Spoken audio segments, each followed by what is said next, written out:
രേഷ്മ മാതാജി തുടങ്ങിക്കോളൂ മാതാജി. ഹരേ Krishna.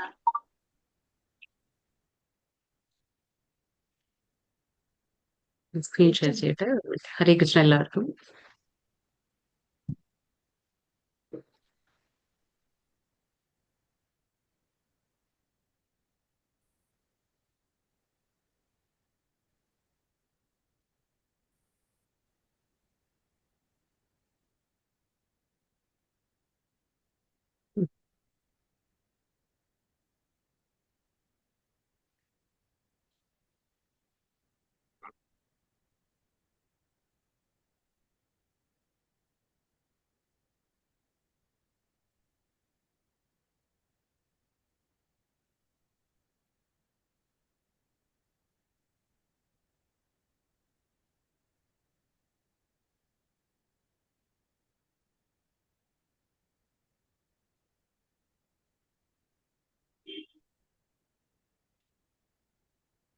Screen കാണാൻ കഴിയുന്നുണ്ടോ? ഹരേ കൃഷ്ണ. ഉണ്ട് മാതാജി. കാണുന്നുണ്ടല്ലേ? ഓക്കെ. ശ്രീ ശ്രീ രാധാ ഗോവിന്ദ ഇസ്കോൺ ടെമ്പിൾ മംഗളൂരിന്റെ 18 ദിവസത്തെ ക്ലാസ്സിലേക്ക് എല്ലാവർക്കും സ്വാഗതം. എന്റെ പേര് സുനില ശ്രീരാധ ദേവിദാസിയാണ്. അപ്പൊ ഇനി 18 ദിവസം നിങ്ങളോടൊപ്പം ഞാൻ ഉണ്ടായിരിക്കും ഈ യാത്രയിൽ. അപ്പൊ നമുക്ക് ഒരു പ്രാർത്ഥനയിലൂടെ തുടങ്ങാം ഭഗവത്ഗീത. ഓം അജ്ഞാന തിമിരാന്തസ്യ ജ്ഞാനാഞ്ജനാശലാകയാ ചക്ഷുരുന്മിലിതം येन തസ്മൈ ശ്രീ ഗുരവേ നമഃ. ശ്രീ ചൈതന്യ മനോഭീഷ്ടം സ്ഥാപിതം येन ഭൂതലേ സ്വയം രൂപ കഥാ മഹ്യം ദദാതി സ്വപദാന്തികം വന്ദേഹം ശ്രീഗുരോ ശ്രീയുതപദകമലം ശ്രീഗുരുൻ വൈഷ്ണവാംശ ശ്രീരൂപം സാഗരജാതം സഗണ രഘുനാഥാൻവിതം തം സജീവം സാദ്വൈതം സാവധൂതം പരിജനസഹിതം കൃഷ്ണ ചൈതന്യ ദേവം ശ്രീരാധാ കൃഷ്ണപാദാൻ സഗണ ലളിത ശ്രീ വിശാഖാൻവിതാംശ. ഹേ കൃഷ്ണ കരുണാ സിന്ധോ ദീനബന്ധോ ജഗത്പതേ ഗോപേശ ഗോപികാ കാന്ത രാധാകാന്ത നമോസ്തുതേ. തപ്ത കാഞ്ചന ഗൗരാംഗീ രാധേ വൃന്ദാവനേശ്വരി വൃഷഭാനുസുതേ ദേവി പ്രണമാമി ഹരിപ്രിയേ. വാഞ്ച കൽപതരുഭ്യശ്ച കൃപാ സിന്ധുഭ്യ ഏവ ച പതിതാനാം പാവനേഭ്യോ വൈഷ്ണവേഭ്യോ നമോ നമഃ. അനന്തകോടി വൈഷ്ണവവൃന്ദ की जय. श्रील प्रभुपाद की जय. नमो विष्णुपादाय कृष्णपृष्ठाय भूतले श्रीमते भक्तिवेदांत स्वामिनिति नामिने नमस्ते सारस्वते देवे गौरवाणी प्रचारिणे निर्विशेष शून्यवादी पाश्चात्य देशतारिणे. जय श्री कृष्ण चैतन्य प्रभु नित्यानंद श्री अद्वैत गदाधर श्रीवासादि गौर भक्तवृंद. हरे कृष्णा कृष्ण कृष्ण हरे हरे ഹരേ രാമ രാമ രാമ ഹരേ ഹരേ. അപ്പൊ നമ്മൾ ഇന്ന് തൊട്ട് തുടങ്ങാണ് 18 ദിവസത്തെ അധ്യായം. 18 ദിവസത്തിൽ 18 ദിവസത്തെ എന്താ പറയാ ഭഗവത്ഗീതയുടെ ക്ലാസ്സുകളാണ് നമ്മൾ നോക്കാൻ പോകുന്നത്. അപ്പൊ നിങ്ങൾക്ക് തോന്നുമായിരിക്കും എന്തുകൊണ്ടാണ് ഈ 18 ദിവസം. 18 ദിവസം എന്തുകൊണ്ടാന്ന് വെച്ചാൽ 18 അധ്യായങ്ങളാണ് ഭഗവത്ഗീതയിലുള്ളത്. 700 ശ്ലോകങ്ങളും ഭഗവത്ഗീതയിൽ ഉണ്ട്. അപ്പൊ നമുക്ക് എന്താണെന്ന് വെച്ചാൽ ഈ 1 മണിക്കൂർ മാത്രമാണ് നമുക്ക് കിട്ടുന്നത് ഓരോ ദിവസവും. പക്ഷെ ഓരോ ദിവസത്തെ 1 മണിക്കൂറിൽ നമുക്ക് ഈ എന്താ പറയാ 700 ശ്ലോകങ്ങളും കവർ ചെയ്തു പോകാൻ സാധിക്കില്ല. അപ്പൊ നമ്മൾ എന്താ ചെയ്യുന്ന വെച്ചാൽ വളരെ ഇമ്പോർട്ടന്റ് ആയിട്ടുള്ള ശ്ലോകങ്ങൾ മാത്രം നമ്മൾ കവർ ചെയ്തുകൊണ്ടാണ് നമ്മളിപ്പോ പോകുന്നത്. അപ്പൊ അതുകൊണ്ടാണ് നമുക്ക് 1 മണിക്കൂർ മാത്രമേ നമുക്ക് സാവകാശമുള്ളൂ. അപ്പോൾ ഒരു സമ്മറിയാണ്, എല്ലാ ചാപ്റ്ററിന്റെയും ഇമ്പോർട്ടന്റ് ശ്ലോകം കവർ ചെയ്തിട്ടുള്ള ഒരു സമ്മറി മാത്രമാണ് നമുക്കിവിടെ തരാൻ കഴിയുന്നത്. ഓക്കെ, അപ്പൊ അങ്ങനെയാണ് 700 ശ്ലോകങ്ങളുണ്ട്. അപ്പൊ നമുക്ക് തുടങ്ങാം. ഇപ്പൊ നിങ്ങൾക്ക് എല്ലാം തോന്നുന്നുണ്ടാവും എന്തുകൊണ്ടാണ് ഭഗവത്ഗീത നമുക്ക് പഠിക്കേണ്ട ആവശ്യമെന്ന് അല്ലെ. ഭഗവത്ഗീത എന്തുകൊണ്ട് നമ്മൾ പഠിക്കണം? കാരണം എന്താ വെച്ചാൽ നിങ്ങൾ ഇപ്പൊ ഇവിടെ വന്നിട്ടുള്ള എല്ലാവർക്കും ഞാൻ നന്ദി അറിയിക്കുന്നു. കാരണം എന്താണെന്ന് വെച്ചാൽ നിങ്ങൾ ഓരോരുത്തരും സുകൃതം ചെയ്തവരാണ്. കാരണം എന്താ അറിയോ, ഭഗവത്ഗീത എളുപ്പത്തിൽ ആർക്കും ലഭിക്കുന്ന ഒന്നല്ല. അത് ഒരു വളരെ മുൻജന്മ സുകൃതം നമ്മൾ ചെയ്താൽ മാത്രമേ നമുക്കത് ലഭിക്കാൻ കഴിയുള്ളൂ. അപ്പൊ അങ്ങനെ വന്നിട്ടുള്ള നിങ്ങൾ ഓരോരുത്തർക്കും ഞാൻ പ്രണമിക്കുന്നു. സന്തോഷം. പക്ഷെ നിങ്ങൾ ഈ 18 ദിവസത്തെ യാത്രയിലും എന്നും കൂടെ ഉണ്ടായിരിക്കണം എന്നൊരൊറ്റ ആഗ്രഹം. ഇപ്പൊ നമ്മൾ പറഞ്ഞു ഗീത എന്തുകൊണ്ട് നമ്മൾ പഠിക്കണം എന്ന് വെച്ചാൽ, കാരണം ഇപ്പൊ നമുക്ക് എല്ലാവർക്കും അറിയാം നമുക്ക് എന്താണ് ആഗ്രഹം ഈ ജീവിതത്തിൽ. നമുക്ക് എല്ലാവർക്കും എന്തിന്റെ പുറകെയാണ് നമ്മൾ ഓടുന്നത്? സുഖം, അതായത് ആനന്ദം വേണം, ഹാപ്പിനെസ് വേണം. പക്ഷെ ആ ഹാപ്പിനെസ് എന്താ പറയാ, ഈ ഭൗതിക പ്രപഞ്ചത്തിൽ ഹാപ്പിനെസ് എന്താ അറിയോ, അത് ചഞ്ചലമാണ്, അത് ക്ഷണികമാണ്.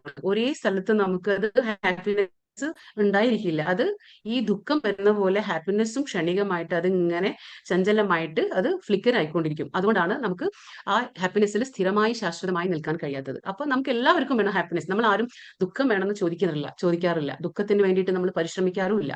പക്ഷെ ഹാപ്പിനെസ് എല്ലാവർക്കും ആവശ്യമാണ്. ആ ഹാപ്പിനെസ് എങ്ങനെയാണ് കിട്ടുക നമുക്ക്? അപ്പോൾ അതിനുള്ള നമ്മുടെ ഒരുപാട് ചോദ്യങ്ങൾക്കും നമ്മുടെ ഒരുപാട് സംശയങ്ങൾക്കും ഉള്ള ഉത്തരം ഈ ഭഗവത്ഗീതയിലുണ്ട്. നമ്മൾ മനസ്സിലാക്കണം. നമ്മൾ എന്തുകൊണ്ടാണ് ഈ ഭൂമിയിലേക്ക് വന്നത്, ഞാൻ എന്തുകൊണ്ട് ഇന്ന വീട്ടിൽ ജനിച്ചു, എന്തുകൊണ്ട് ഞാനൊരു സ്ത്രീയായി ജനിച്ചു, എന്തുകൊണ്ട് ഞാൻ ഒരു പുരുഷനായി ജനിച്ചു എന്നുള്ള സംശയങ്ങൾ നമുക്ക് വരണം. എങ്കിൽ മാത്രമേ നമുക്ക് ആ ഭൗതിക ജീവിതത്തിൽ നമ്മൾ ഒരു മനുഷ്യനായി ജനിച്ചിട്ട് നമുക്കും ആ അനിമൽസിനും വേർതിരിക്കാനുള്ള ഒരു ഇതാണിത്. ഈ ചോദ്യങ്ങളാണ് നമ്മളെ വേർതിരിക്കുക. അതാണ് നമ്മൾ പറയുന്നത് അതതോ ബ്രഹ്മ ജിജ്ഞാസ എന്ന് പറയും. എന്ന് വെച്ചാൽ ഒരു ജീവൻ ഈ ഭൂമിയിൽ വന്നു കഴിഞ്ഞാൽ എന്തിനു ഞാൻ വന്നു, എന്താണ് എന്റെ ഉദ്ദേശം, ഞാൻ ഇവിടെ വന്നിട്ട് എന്താണ് ചെയ്യേണ്ടത് മരിക്കും മുന്നേ എന്നുള്ള ആ ഒരു കാര്യങ്ങൾ നമ്മൾ അറിഞ്ഞിരിക്കണം. അറിഞ്ഞില്ലെങ്കിൽ നമുക്കും എന്താ പറയാ, മൃഗാദി പക്ഷികൾക്കും ഒരു വ്യത്യാസം ഉണ്ടാവില്ല. അതുകൊണ്ടാണ്. അപ്പൊ നമ്മൾ പറഞ്ഞു ഹാപ്പിനെസ് കിട്ടില്ല എന്ന്. എന്തുകൊണ്ടാന്ന് വെച്ചാല് ഇപ്പൊ ഹാപ്പിനെസ്സിന് വേണ്ടിയിട്ട് നമ്മൾ പരിശ്രമിക്കേണ്ട ആവശ്യമില്ല. ഇപ്പൊ ദുഃഖം എങ്ങനെയാണ്? ദുഃഖം അയത്നതഃ എന്ന് വെച്ചാൽ യഥാ ദുഃഖം അയത്നതഃ എന്ന് വെച്ചാൽ നമ്മൾ യത്നിക്കാതെ തന്നെ നമുക്ക് ദുഃഖം വരുന്നുണ്ട്. നമ്മൾ ആരെങ്കിലും പരിശ്രമിക്കുന്നുണ്ടോ ദുഃഖത്തിന് വേണ്ടിയിട്ട്? അല്ല, ദുഃഖം തനിയെ വരുന്നുണ്ട്. അതുപോലെ തന്നെ യാതൊരു പരിശ്രമം കൂടാതെ സുഖവും നമുക്ക് വരും. അതെങ്ങനെ വരും? അത് മുൻജന്മ കർമ്മത്താലാണ് സുഖവും ദുഃഖവും ഒക്കെ വരുന്നത്. പക്ഷേ ഈ സുഖവും ദുഃഖവും അല്ലാത്തത് എന്താണ്? അത് ധർമ്മമാണ്. ആ ധർമ്മം നമ്മൾ ഫോളോ ചെയ്യുമ്പോൾ മാത്രമാണ് നമുക്ക് ശാശ്വതമായ ആ ഒരു സന്തോഷത്തിലേക്ക്, നമ്മൾ ആനന്ദത്തിലേക്ക് എത്താൻ കഴിയുന്നത്. കാരണം ആനന്ദമയോ അഭ്യാസാത് എന്ന് പറയും. ആനന്ദമയോ അഭ്യാസാത് എന്ന് പറഞ്ഞാൽ ഈ ജീവാത്മാവ് പൊതുവെ ആനന്ദത്തിലാണ്. പക്ഷേ ഭൗതിക പ്രപഞ്ചത്തിൽ വന്നുകൊണ്ട് ആ ആനന്ദം ശാശ്വതമായി കിട്ടുന്നില്ല എന്ന് മാത്രം. നമ്മൾ ഭഗവാന്റെ ഒരു അംശമാണ്. അപ്പൊ ചെറിയ തോതിൽ നമുക്ക് ആനന്ദം കിട്ടുന്നുണ്ട്. ആ ആനന്ദം ഇല്ല എന്ന് പറയാൻ പറ്റില്ല, ചെറിയ തോതിൽ. പക്ഷെ അത് ക്ഷണികമാണ്. അത് പെർമനന്റ് ആയിട്ട് എങ്ങനെയാ കിട്ടുക? ആ രഹസ്യമാണ് നമുക്ക് ഭഗവത്ഗീതയിൽ ഉള്ളത്. അത് നമുക്ക് ഭഗവത്ഗീത പഠിക്കുമ്പോൾ നമുക്ക് മനസ്സിലാകും എന്താണ് ഭഗവത്ഗീതയിൽ ഉള്ളതെന്ന്. ഇപ്പോ ഹിതോപദേശ എന്നുള്ള ഒരു പുസ്തകത്തിൽ നിന്നൊരു ഇത് കവിത ഞാൻ പറയാണ്. ആ കവിത പറയുമ്പോൾ നമുക്കത് മനസ്സിലാവും എന്താണ് നമുക്കും എന്താ പറയാ മൃഗങ്ങൾക്കും ഉള്ള വ്യത്യാസം. അതായത് ആഹാര നിദ്ര ഭയമൈഥുനം ച സാമാന്യമേതത് പശുഭിർനരാണാം ധർമ്മോ ഹി തേഷാം അധികോ വിശേഷ ധർമ്മേണ ഹീന പശുഭിർ സമാന. ഇവിടെ പറയുന്നത് എന്താന്ന് വെച്ചാൽ ആഹാര നിദ്ര ഭയ മൈഥുനം, ഈ 4 കാര്യങ്ങള് നമുക്കും അനിമൽസിനും, അതായത് മൃഗങ്ങൾക്കും സെയിം തന്നെ. എന്താണ്? ആഹാരം. നമ്മൾ ആഹാരം കഴിക്കുന്നു, മൃഗങ്ങളും പക്ഷികളും ഒക്കെ ആഹാരം കഴിക്കുന്നു. നമ്മൾ കിടന്നുറങ്ങുന്നു, അവരും കിടന്നുറങ്ങുന്നു. പിന്നെ നമ്മൾ എന്ത് ചെയ്യുന്നു? പ്രത്യുൽപാദനം ചെയ്യുന്നു, അവരും ചെയ്യുന്നു. പിന്നെ എന്താ? അവരും പിന്നെ പ്രൊട്ടക്ട് ചെയ്യുന്നു, ഡിഫെൻഡ് ചെയ്യുന്നു, പ്രതിരോധിക്കുന്നു, അവരും ചെയ്യുന്നു. പക്ഷെ നമ്മൾ കുറച്ച് സഫിസ്റ്റിക്കേറ്റഡ് ആയിട്ട് ചെയ്യും. എങ്ങനെയാ? നമ്മളൊരു വീട് വെക്കും, നമ്മളൊരു കട്ടിലിൽ കിടക്കും, നമ്മൾ നല്ല ഡൈനിങ് ടേബിളിന്റെ മുകളിലിരുന്ന് ഭക്ഷണം കഴിക്കും. ഇങ്ങനെയുള്ള സുഖ സൗകര്യങ്ങളോടുകൂടിയാണ് നമ്മൾ ജീവിക്കുന്നത്. പക്ഷേ അനിമൽസ് അങ്ങനെയല്ല എന്ന് മാത്രം. അപ്പൊ ഈ 4 കാര്യങ്ങൾ നമുക്കും അവർക്കും യാതൊരു വ്യത്യാസവുമില്ല, സെയിം തന്നെയാണ്. അപ്പൊ എവിടെയാണ് മനുഷ്യൻ വ്യത്യാസപ്പെടുക ആ അനിമൽസിൽ നിന്നും എന്ന് പറഞ്ഞാൽ ആ ധർമ്മമാണ്. ധർമ്മം എന്താണ്? ഇപ്പൊ എല്ലാവർക്കും തോന്നും എന്താണ് ഈ ധർമ്മം? ധർമ്മം എന്ന് പറഞ്ഞാൽ ശരി എന്താണ്, തെറ്റെന്താണ് എന്ന് മനസ്സിലാക്കാനുള്ള ആ ഒരു കഴിവ് മനുഷ്യന് മാത്രമേ ഭഗവാൻ കൊടുത്തിട്ടുള്ളൂ. കാരണം ഒരു അനിമൽസിനെ ഇപ്പൊ നമ്മൾ കൊടുന്ന് ഈ ക്ലാസ്സിൽ ഇരുത്താൻ പറ്റില്ല. നമ്മൾ അവരോട് പറയാൻ പറ്റില്ല ഇങ്ങനെയാണ് ഭഗവത്ഗീത, ഇങ്ങനെയാണ് ഭഗവാൻ പറഞ്ഞിട്ടുള്ളതാണ്, ഇതൊന്നും നമുക്ക് പറഞ്ഞു കൊടുക്കാൻ പറ്റില്ല. കാരണം അവർക്ക് ആ ഒരു ബുദ്ധിശക്തി ഭഗവാൻ കൊടുത്തിട്ടില്ല. ആ ബുദ്ധിശക്തി ആർക്കാ കൊടുത്തിട്ടുള്ള? ഭഗവാൻ മനുഷ്യന് മാത്രം. ആ ബുദ്ധി ഉപയോഗിച്ചുകൊണ്ട് നമ്മൾ എന്താ ചെയ്യേണ്ടത്? നമ്മൾ അതിനെ ജ്ഞാനം ആർജിക്കാനായിട്ട് ഉപയോഗിക്കണം. ഇപ്പൊ ഭഗവത്ഗീതയിൽ എന്താണുള്ളത്? ഫുള്ളും ജ്ഞാനമാണ്. ഭഗവാന്റെ വാണിയാണ് ഭഗവത്ഗീത. ഭഗവത്ഗീത എന്ന് പറഞ്ഞാൽ സോങ് ഓഫ് ഗോഡ് എന്ന് പറയും. അതായത് ഭഗവാന്റെ വാണിയാണ്. അപ്പൊ ഭഗവാന്റെ ഉപദേശമാണ് ഭഗവത്ഗീത. അപ്പൊ ഭഗവത്ഗീതയിലുള്ള ആ ജ്ഞാനം നമ്മൾ എന്ത് ചെയ്യണം?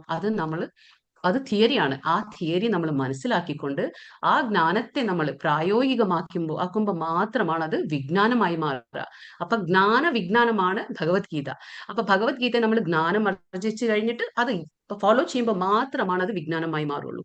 നമുക്കറിയാം, കുറെ പേര് പറഞ്ഞു കേട്ടിട്ടുണ്ടാവാം, ഞാൻ ഭഗവത്ഗീത 2 തവണ വായിച്ചിട്ടുണ്ട്, 4 തവണ വായിച്ചിട്ടുണ്ട്, 10 തവണ വായിച്ചു. എത്ര തവണ വായിച്ചാലും അത് ജ്ഞാനമായിട്ട് മാത്രം ഇരിക്കും. പക്ഷെ എന്ന് വരെ നമ്മൾ അത് പ്രായോഗികമാക്കിയല്ലോ അതുവരെ അത് ജ്ഞാനം മാത്രമായിരിക്കും. അത് വിജ്ഞാനമാക്കണം.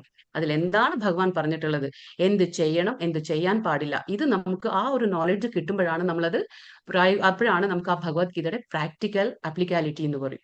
അപ്പോഴേ ആ ജീവിതത്തിന് ഒരു അർത്ഥം വരുള്ളൂ. കാരണം നമുക്കറിയാം ധർമ്മം എന്ന് പറഞ്ഞാൽ ആരാണ്? ധർമ്മസ്യ പ്രഭു അച്യുതഃ.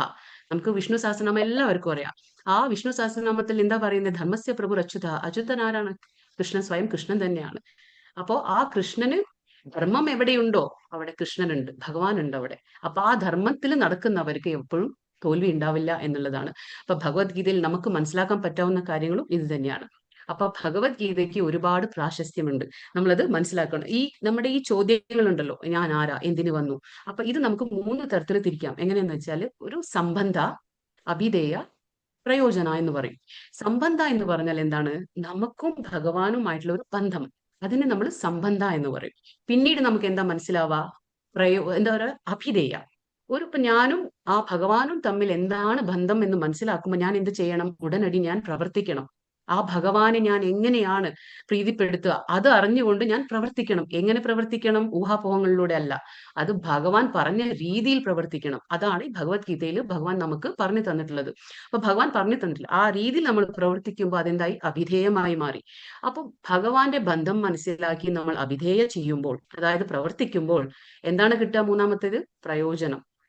അതായത് ഭഗവാൻ നമുക്ക് പ്രയോജനം നൽകും. എന്താണ് അത്? നമ്മൾ ചോദിക്കേണ്ട ആവശ്യമില്ല, അത് ഓട്ടോമാറ്റിക്കലി വരുന്ന ഒരു സംഭവമാണ് ഈ പ്രയോജനം എന്നുള്ള കാര്യങ്ങൾ. അപ്പൊ സംബന്ധ, അഭിധേയ, പ്രയോജന, ഇത് നമുക്ക് ഈ ഭഗവത്ഗീതയിലൂടെ നമുക്ക് മനസ്സിലാക്കാൻ കഴിയും. അത് പിന്നീട് ഞാൻ പറഞ്ഞു തരാം എന്താണ് ഇതെന്ന്.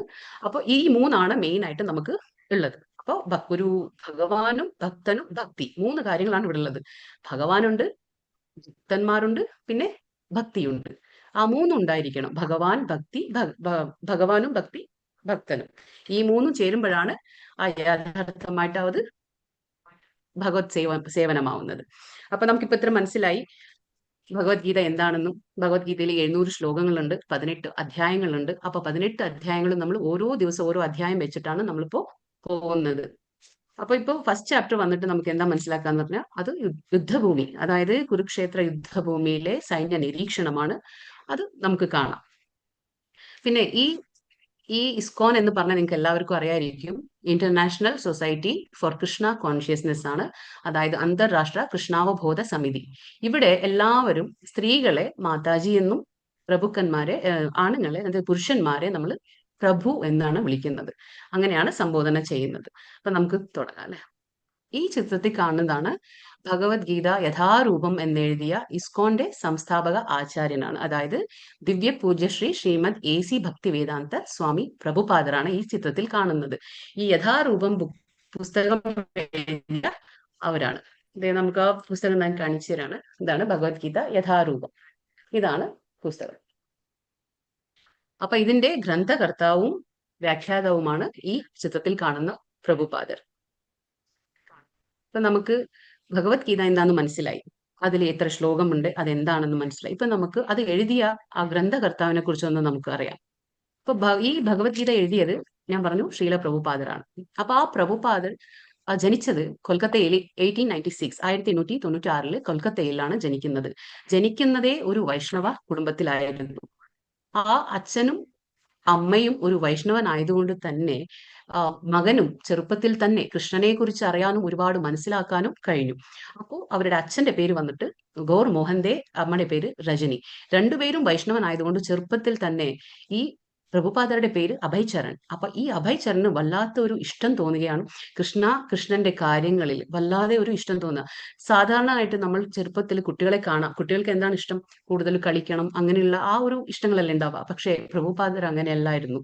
അവരുടെ പേര് അഭയ്ചരൺ ആണ്. അപ്പൊ അവരെന്തായിരുന്നു? അഭയ്ചരൺ ചെറുപ്പത്തിൽ തന്നെ ഈ ഭഗവാന്റെ കാര്യങ്ങളിലാണ് താല്പര്യം ഉണ്ടായിരുന്നത്. കാരണം നമുക്കറിയാം, വീട്ടിൽ അച്ഛനമ്മമാർ എന്ത് ചെയ്യോ അതായിരിക്കുമല്ലോ കുട്ടികളും ഫോളോ ചെയ്യുക. അപ്പൊ കുട്ടികൾ കേൾക്കില്ല, കുട്ടികൾ അച്ഛനമ്മ എന്ത് പ്രവർത്തിക്കോ അതാണ് കൂടുതലും ഫോളോ ചെയ്യുന്നത്. അപ്പൊ അവരൊരു വൈഷ്ണവ കുടുംബം ആയതുകൊണ്ട് തന്നെ ഭായ്ചരണിന് ചെറുപ്പത്തിലെ ആ കൃഷ്ണനോടുള്ള ഒരു താല്പര്യം വളരെയധികം ഉണ്ടായിരുന്നു.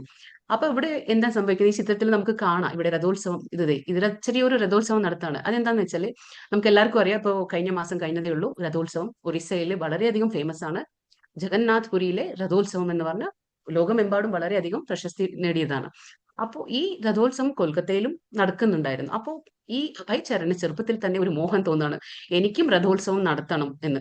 അപ്പൊ അച്ഛനത് ആദ്യം കാര്യമായിക്കില്ല. പക്ഷെ പിന്നീട് മകൻ വളരെയധികം വാശി പിടിക്കുമ്പോൾ അവർക്ക് അച്ഛന് തോന്നി, ശരിയായിരിക്കും, മകൻ അത്രയും ഇൻട്രസ്റ്റ് കാണിക്കുന്നല്ലോ എന്ന് പറഞ്ഞ് അപ്പൊ ഒരു ചെറിയൊരു രഥത്തിനെല്ലാം അറേഞ്ച്മെന്റ്സ് ചെയ്തു കൊടുക്കുകയാണ്. അങ്ങനെയാണ് ചെറുപ്പത്തിലെ ചെറിയ കുട്ടിയായിരിക്കുമ്പോൾ തന്നെ അഭയ്ചരൺ ചെറിയൊരു രഥം പിടിച്ച് ഇങ്ങനെ രഥോത്സവം പോലെ ആഘോഷിച്ച് അയൽപക്കത്തുള്ള എല്ലാ കുട്ടികളെയും വിളിച്ച് ഭഗവാന്റെ നാമസങ്കീർത്തനവും കീർത്തനങ്ങളും എല്ലാം പാടി അങ്ങനെ ആഘോഷിക്കുകയാണ്. പിന്നീട് പ്രഭുപാദരുടെ എഡ്യൂക്കേഷൻ എല്ലാം കൊൽക്കത്തയിൽ തന്നെ കഴിഞ്ഞത്. പിന്നെ പ്രഭുപാദർ എന്ത് ചെയ്തു, ഈ നമുക്കപ്പോ സ്വാതന്ത്ര്യം കിട്ടിയിട്ടില്ല, പ്രീ ഇൻഡിപെൻഡൻസ് ആയിരുന്നു. ആ സമയത്ത് എന്ത് ചെയ്തു, പ്രഭുപാദർ ഗാന്ധിജിയുടെ നോൺ കോഓപ്പറേഷൻ മൂവ്മെന്റിലായിരുന്നു ഉണ്ടായിരുന്നത്. അപ്പോ സ്വാതന്ത്ര്യമാണല്ലോ ലക്ഷ്യം.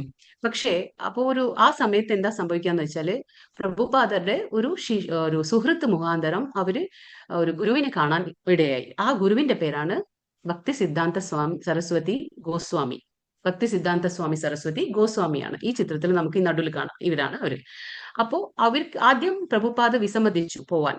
പക്ഷേ പിന്നീട് സുഹൃത്തിന്റെ ഒരു നിർബന്ധം കാരണം അങ്ങോട്ട് പോവുകയാണ്. അപ്പൊ അങ്ങനെ ആദ്യത്തെ തവണ ഗുരുവിനെ കണ്ടപ്പോൾ, അതായത് 1922 1922 ആദ്യമായിട്ട് ഗുരുവിനെ കാണുന്നത്. ഗുരുവിനെ കണ്ട വശം തന്നെ ഗുരു പറയാണ്, പ്രഭുപാദരെ നോക്കിയിട്ട് പറയാണ്, നിങ്ങളൊക്കെ വളരെയധികം എഡ്യൂക്കേറ്റഡ് ആയിട്ടുള്ള ആൾക്കാരല്ലേ, എന്തുകൊണ്ട് നിങ്ങൾക്ക് പാശ്ചാത്യ നാടുകളിൽ പോയിട്ട് ഈ കൃഷ്ണാവബോധം പ്രചരിപ്പിച്ചൂടാ, നിങ്ങളെ കൊണ്ട് പറ്റുമല്ലോ എന്നുള്ള ഒരു കാര്യം പറയാണ്. അപ്പൊ ഇവര് പറയാണ്, അതിനിപ്പോ നമുക്ക് തൽക്കാലം വേണ്ടത് എന്താണ്, സ്വാതന്ത്ര്യമാണ്, ഇൻഡിപെൻഡൻസ് കിട്ടിയിട്ടില്ല. അപ്പൊ അവര് പറയണേ, നമുക്കിപ്പോ സ്വാതന്ത്ര്യമല്ലേ ആവശ്യം, എമർജൻസി ആയിട്ടുള്ള കാര്യം സ്വാതന്ത്ര്യമല്ലേ. അപ്പോ അങ്ങനെ പറയുമ്പോ സരസ്വതി ഗോസ്വാമി ഒരു കാര്യം പറയാണ്, സ്വാതന്ത്ര്യം. അപ്പൊ അവര് പറയണേ, സ്വാതന്ത്ര്യം കിട്ടിയിട്ട് എന്താ കാര്യം, കാര്യം എന്താന്ന് വെച്ചാല്, ഇന്നിപ്പോ നമ്മളെ ബ്രിട്ടീഷേഴ്സ് ഭരിക്കുന്നു, നാളെ അത് മറ്റുള്ള എന്താ പറയാ രാഷ്ട്രീയക്കാർ ഭരിക്കും. അപ്പൊ ആര് ഭരിച്ചാൽ എന്താ, കാര്യങ്ങളൊക്കെ അതേപോലെ തന്നെ ഉണ്ടാവും. അപ്പൊ നമ്മളെ ആര് ഭരിക്കുന്നു എന്നതിലല്ല കാര്യം.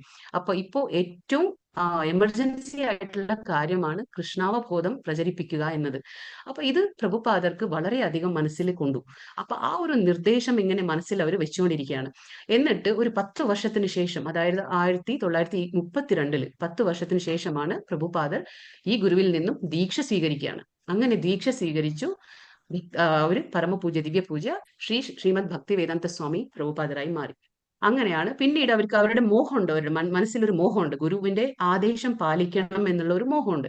എന്താ അത്, അതായത് പാശ്ചാത്യ നാടുകളിലേക്ക് പോയിട്ട് കൃഷ്ണാവബോധം പ്രചരിപ്പിക്കണം, വൈദിക ആ വിദ്യാഭ്യാസത്തെ കുറിച്ചുള്ള ആ നോളജ് എല്ലായിടത്തും ആ ലോകമെമ്പാടും അത് പ്രചരിപ്പിക്കണം എന്നുള്ളതാണ് ഗുരുവിന്റെ ആഗ്രഹം. അപ്പോ നമ്മൾ പറയും, എന്താണ് ഈ ഗുരു ശിഷ്യ എന്ന് പറയുമ്പോൾ, ഗുരു എന്ത് പറയുന്നോ അതേപടി അനുസരിക്കുന്നവനാണ് ശിഷ്യൻ, അതായത് ഡിസൈപ്പിൾ എന്ന് നമ്മൾ പറയും. ഡിസൈപ്പിൾ എന്ന് പറഞ്ഞാൽ ഡിസിപ്ലിൻ ഉള്ളവനാണ് ഡിസൈപ്പിൾ. അപ്പൊ ആ ശിഷ്യൻ ആ ക്വാളിറ്റി ഉണ്ടെങ്കിലല്ലേ ഡിസൈപ്പിൾ ആവുള്ളൂ. അപ്പൊ ആ ഗുരുവിന്റെ വാക്കുകളെ അതുപോലെ വിശ്വസിച്ച്, ആ വാക്കുകളെ വിശ്വസിച്ച് അത് പ്രവർത്തിക്കണം. എന്നിട്ട് പിന്നീടാണ് പ്രഭുപാദ് പാശ്ചാത്യ നാടുകളിലേക്ക് പോകാനുള്ള ഒരു ഒരുക്കം തയ്യാറാക്കുകയാണ്. അപ്പൊ ഈ ചിത്രത്തിൽ കാണാൻ നമുക്ക് ഈ കപ്പലുണ്ടല്ലോ, ഈ കപ്പല് ജലദൂത എന്ന പേരാണ് ഈ കപ്പലിന്റെ. അപ്പൊ ഈ കപ്പലിൽ എന്താ കാണുന്നത്, ഇത് ഈ ചരക്ക് കപ്പലാണ്. ഇത് നമുക്കറിയാം, സാധാരണ ഒരു കപ്പലല്ല, ഇത് ചരക്ക് കപ്പലാണ്. അപ്പോ അതിൻ്റെതായ ബുദ്ധിമുട്ടുകൾ ഈ കപ്പലിൽ യാത്ര ചെയ്യുന്നവർക്ക് ഉണ്ടായിരിക്കും. അപ്പൊ ഒരുപാട് കഷ്ടപ്പെട്ടിട്ടാണ് പ്രഭുപാദ് ഈ ഒരു വിസ തന്നെ സംഘടിപ്പിക്കുക, അമേരിക്കൻ ഐക്യനാടുകളിലേക്ക് പോകാനുള്ള ഒരു വിസ എന്താ പറയാ സമ്പാദിച്ചെടുക്കുക. അപ്പൊ അത്രയും ഏറെ ബുദ്ധിമുട്ടിയിട്ടാണ്, ആ ഗുരുവിന്റെ ഒരു ഒറ്റ വാക്കിന്റെ പുറത്താണ് പ്രഭുപാദർ ഐക്യനാടുകളിലേക്ക് പോകണം എന്നുള്ള ആ ഒരു ഉറച്ച തീരുമാനത്തോടെ ഈ ജലദൂതയിൽ യാത്രയാവാണ് 1965. ഏകദേശം ഒരു 40 വർഷം പ്രയത്നിച്ചു, എല്ലാ രീതിയിലും പ്രയത്നിച്ചു കഴിഞ്ഞ ശേഷമാണ് പ്രഭുപാദ് തുടങ്ങുന്നത് യാത്ര. അപ്പൊ നമുക്ക് ആലോചിക്കാം, അവരുടെ വയസ്സ് എന്തായിരിക്കും, 70 എന്താ 70 വയസ്സ്, 69 കഴിഞ്ഞ് 70 ആയിട്ടുണ്ട്. അപ്പൊ നമുക്ക് മനസ്സിലാക്കാം, 70 വയസ്സിലെ നമുക്ക് എന്ത് ചെയ്യാൻ കഴിയും അല്ലെ. ഇപ്പൊ നമ്മുടെ വീട്ടിൽ പല ഏജ് ആയിട്ടുള്ള ആൾക്കാരൊക്കെ ഉണ്ട്, എന്താണ് ചെയ്യുന്നത്. 70 എന്ന് പറയുമ്പോൾ തന്നെ നമ്മുടെ മനസ്സിൽ എന്താ വരിക, നമ്മൾ റിട്ടയർമെന്റ് ആയിട്ട് വീട്ടിൽ സ്വസ്ഥം ശാന്തമായിട്ട് നമുക്ക് ഇരിക്കണം, നമുക്ക് എല്ലാ പ്രാരബ്ധങ്ങളും കഴിഞ്ഞ് നമ്മൾ സ്വസ്ഥമായിട്ട് ഇരിക്കണം എന്നുള്ള ചിന്ത മാത്രമേ വരുള്ളൂ. പക്ഷേ പ്രഭുപാദർ അങ്ങനെയല്ല. ആ വയസ്സിലാണ് അവരുടെ ഗുരുവിന്റെ വാക്കിന് പുറത്ത് ആ ഒരു ദൗത്യം ഏറ്റെടുക്കുന്നത് തന്നെ. പിന്നെ ഈ ചിത്രത്തിൽ അങ്ങനെ അവർ 1965 അവിടെ എത്തുകയാണ്, ന്യൂയോർക്ക്, അതായത് അമേരിക്കൻ ന്യൂയോർക്കിൽ എത്താണ്. അവിടെ എത്തിയിട്ടാണ് ഈ ഇസ്കോന്റെ എല്ലാം തുടങ്ങുന്നത്. ഇപ്പൊ ഇതിൽ കാണാം നമുക്ക്, പ്രഭുപാദർ അങ്ങനെ അമേരിക്കയിൽ ന്യൂയോർക്കിൽ എത്തുകയാണ്. ആദ്യമായിട്ട് എത്തുന്നത് ന്യൂയോർക്കിലാണ്, 1965 എത്തും. ഈ പുസ്തകം കാണുന്നില്ലേ, ബാക്ക് ടു ഗോഡ് ഹെഡ്. ഈ ബാക്ക് ടു ഗോഡ് ഹെഡ് എന്ന ഒരു ദ്വൈവാരിക, അതായത് ബൈ വീക്ക്ലി മാഗസൈനും തുടങ്ങുകയാണ് പ്രഭുപാദ്. പിന്നെ പ്രഭുപാദ് ഭക്തി വേദാന്ത ബുക്ക് ട്രസ്റ്റ് എന്നുള്ള ഒരു എന്താ പറയാ വൈദിക ഗ്രന്ഥങ്ങൾ മാത്രം പ്രസിദ്ധീകരിക്കാനായിട്ടുള്ള ഒരു ബുക്ക് ട്രസ്റ്റും സ്ഥാപിച്ചു. അങ്ങനെ പ്രഭുപാദർ ആദ്യമായിട്ട് ന്യൂയോർക്കിൽ ഇസ്കോൻ എന്ന ഒരു സംസ്ഥയെ രൂപീകരിക്കുകയാണ്. അങ്ങനെ 1966 ഇസ്കോൻ പ്രാബല്യത്തിൽ വരുന്നത്. അത് ന്യൂയോർക്കിലാണ് ഫസ്റ്റിൽ തുടങ്ങുന്നത്. അങ്ങനെ ഇപ്പോ നമുക്കറിയാം, ലോകമെമ്പാടും അതിന്റെ കീഴിൽ, ഇസ്കോന്റെ കീഴിൽ ഒരുപാട് ദേവാലയങ്ങളുണ്ട്. അങ്ങനെ ഒരുപാട് ദേവാലയങ്ങൾ പ്രഭുപാദറിന് സ്ഥാപിക്കാൻ പറ്റി. അപ്പൊ നമ്മൾ പറഞ്ഞു ജലദൂത കപ്പലിലാണ് അമേരിക്കൻ ഐക്യ നാടുകളിലേക്ക് പ്രഭുപാദ് യാത്രയായതെന്ന്. അപ്പൊ ഈ ചിത്രത്തിൽ കാണുന്നത് എന്താന്ന് വെച്ചാൽ അവര് പോയത് കൊച്ചി മട്ടാഞ്ചേരി വഴിയാണ് പോയത്. അപ്പൊ അവിടെ ഒരു ശിലാഫലകം കൂടി ഉണ്ട്, പ്രഭുപാദരുടെ ശിലാഫലകം ഉണ്ട് അവിടെ. ഇതാണ് ശ്രീ ശ്രീ രാധാ ഗോവിന്ദ. നമ്മളിപ്പോ പറഞ്ഞില്ലേ, നമുക്ക് ഈ ക്ലാസ്സുകൾ 18 ദിവസത്തെ ഈ ഭഗവത്ഗീത ക്ലാസ്സുകൾ പ്രൊവൈഡ് ചെയ്തു തരുന്നത് ഇസ്കോൺ ശ്രീ ശ്രീ രാധാ ഗോവിന്ദ ടെമ്പിൾ മംഗളൂരാണ്. മംഗളൂർ, ഇത് കർണാടകയിലാണ്. മംഗളൂർ എന്ന സ്ഥലം നിങ്ങളൊക്കെ കേട്ടിട്ടുണ്ടാവാം. ആ മംഗളൂരിലാണ് ഈ അമ്പലം നിലനിൽക്കുന്നത്. അപ്പൊ അവിടുത്തെ ആരാധനാ വിഗ്രഹങ്ങളാണ് ശ്രീ ശ്രീ രാധാ ഗോവിന്ദ. അപ്പൊ നമുക്ക് അവരെ ധ്യാനിച്ചുകൊണ്ട് തുടങ്ങാം. ഇത് അവിടുത്തെ അഡ്രസ് ആണ്, ശ്രീ ശ്രീ രാധാ ഗോവിന്ദ ടെമ്പിളിന്റെ അഡ്രസ് ആണ്. ഇത് കർണാടകയിലാണ്. പിന്നെ നമ്മൾ പറഞ്ഞു ഗുരു ശിഷ്യ പരമ്പര. അപ്പൊ നമുക്കറിയാം പ്രഭുപാദ് അവരുടെ ഗുരുവിന്റെ നിർദ്ദേശപ്രകാരമാണ് ഐക്യനാടുകളിലേക്ക് പോയത്. അപ്പൊ ഇവിടെ ഈ ചിത്രത്തിൽ കാണുന്നതാണ് ഗുരു പരമ്പര എന്ന് വെച്ചാൽ ഒരു ഗുരു, അതിന്റെ താഴെ മറ്റൊരു ശിഷ്യൻ, അവര് ഗുരുവായുമ്പോൾ മറ്റൊരു ശിഷ്യൻ, ഇങ്ങനെയാണ് ഗുരു പരമ്പര ഇങ്ങനെ പോയിക്കൊണ്ടിരിക്കുക, അത് ബ്രേക്ക് ആവാണ്ട്. ഇപ്പൊ ഈ ചിത്രത്തിൽ കാണുന്ന നമുക്കറിയാം, ഞാൻ പറഞ്ഞു ഇസ്കോൺ സംസ്ഥാപക ആചാര്യനായ ദിവ്യ പൂജ്യ ശ്രീ AC ഭക്തിവേദാന്ത സ്വാമി പ്രഭുപാദരാണ്. അവരുടെ ശിഷ്യനാണ് ഇവിടെ ഈ കാണുന്ന നടുവിൽ കാണുന്നത് ജയപതാക സ്വാമി മഹാരാജ്. ഇവര് വന്ന ഒരു അമേരിക്കൻകാരനാണ്. പക്ഷെ ഇവരിപ്പോ താമസിക്കുന്നത് മായാപൂർ എന്ന സ്ഥലത്ത്, കൊൽക്കത്തയിലെ മായാപൂർ എന്ന സ്ഥലത്ത്. മായാപൂർ എന്ന സ്ഥലം ഇസ്കോന്റെ ഒരു ഹെഡ് ക്വാർട്ടർ എന്ന് പറയാം നമുക്ക്. അവിടെയാണ് ഇപ്പൊ ഈ മഹാരാജ ഇരിക്കുന്നത്. അവരുടെ ശിഷ്യനാണ് ഈ ചിത്രത്തിൽ താഴെ കാണുന്ന നാമനിഷ്ഠദാസ് പ്രഭുജി എന്ന് പറയും. ഇവരാണ് നമ്മുടെ ഇസ്കോൺ ടെമ്പിളിന്റെ പ്രസിഡന്റ്. അതായത് നമ്മൾ പറഞ്ഞില്ലേ ശ്രീ ശ്രീ രാധാ ഗോവിന്ദ ടെമ്പിൾ ഇസ്കോൺ മംഗളൂരു, അതിന്റെ പ്രസിഡന്റ് ആണ് ഈ കാണുന്നത്. ഇവരാണ് നമുക്ക് ഈ സൗഭാഗ്യം ഒരുക്കി തന്നിട്ടുള്ളത്. പിന്നെ നമ്മളിപ്പോ പറഞ്ഞു ഗുരു പരമ്പര അല്ലെ, എന്തുകൊണ്ട് ഭഗവത്ഗീത യഥാരൂപം. ഇപ്പൊ ഞാൻ പുസ്തകം കാണിച്ചു തന്നു നിങ്ങൾക്ക്, അതിൽ യഥാരൂപമുണ്ട്. അപ്പൊ നിങ്ങൾ ചിന്തിക്കാം എന്തുകൊണ്ട് ഭഗവത്ഗീത യഥാരൂപം, വെറും ഭഗവത്ഗീത പോരെ എന്ന് ചിന്തിക്കാം നിങ്ങൾക്ക്. പക്ഷെ യഥാരൂപം എന്തുകൊണ്ടാന്ന് വെച്ചാല് ഇന്ന് മാർക്കറ്റിൽ നമുക്ക് പലതരം പുസ്തകങ്ങൾ പ്രസിദ്ധീകരിച്ചിട്ടുണ്ടാവും. അത് പലതരത്തിലുള്ള പുസ്തകങ്ങൾ നമ്മുടെ കയ്യിൽ വന്നു ചേരാം. പക്ഷെ എന്തുകൊണ്ട് യഥാരൂപം എന്ന് വെച്ചാൽ ആ ഭഗവാന്റെ വാണി, ഉപദേശങ്ങൾ ഭഗവത്ഗീതയിൽ ഭഗവാൻ എങ്ങനെ പറഞ്ഞിട്ടുണ്ടോ അതിന് യാതൊരു കലർപ്പും കൂടാതെ, ഒരു മാറ്റവും കൂടാതെ അതേപടി ഒരു മാറ്റവും കൂടാതെ എഴുതിയിട്ടുണ്ട് ഈ പുസ്തകത്തിൽ. അതിന്റെ വ്യാഖ്യാനം ഉണ്ട്, നമുക്ക് ഭാവാർത്ഥം കിട്ടും, എല്ലാം ഉണ്ട് അതിൽ. അപ്പൊ ബ്രഹ്മ മധ്വ ഗൗഡിയ സമ്പ്രദായമാണ് ഇസ്കോൺ ഫോളോ ചെയ്യുന്നത്. നമുക്കിപ്പോ പറഞ്ഞു ഈ സമ്പ്രദായം എന്താന്ന് നിങ്ങൾക്ക് തോന്നായിരിക്കും.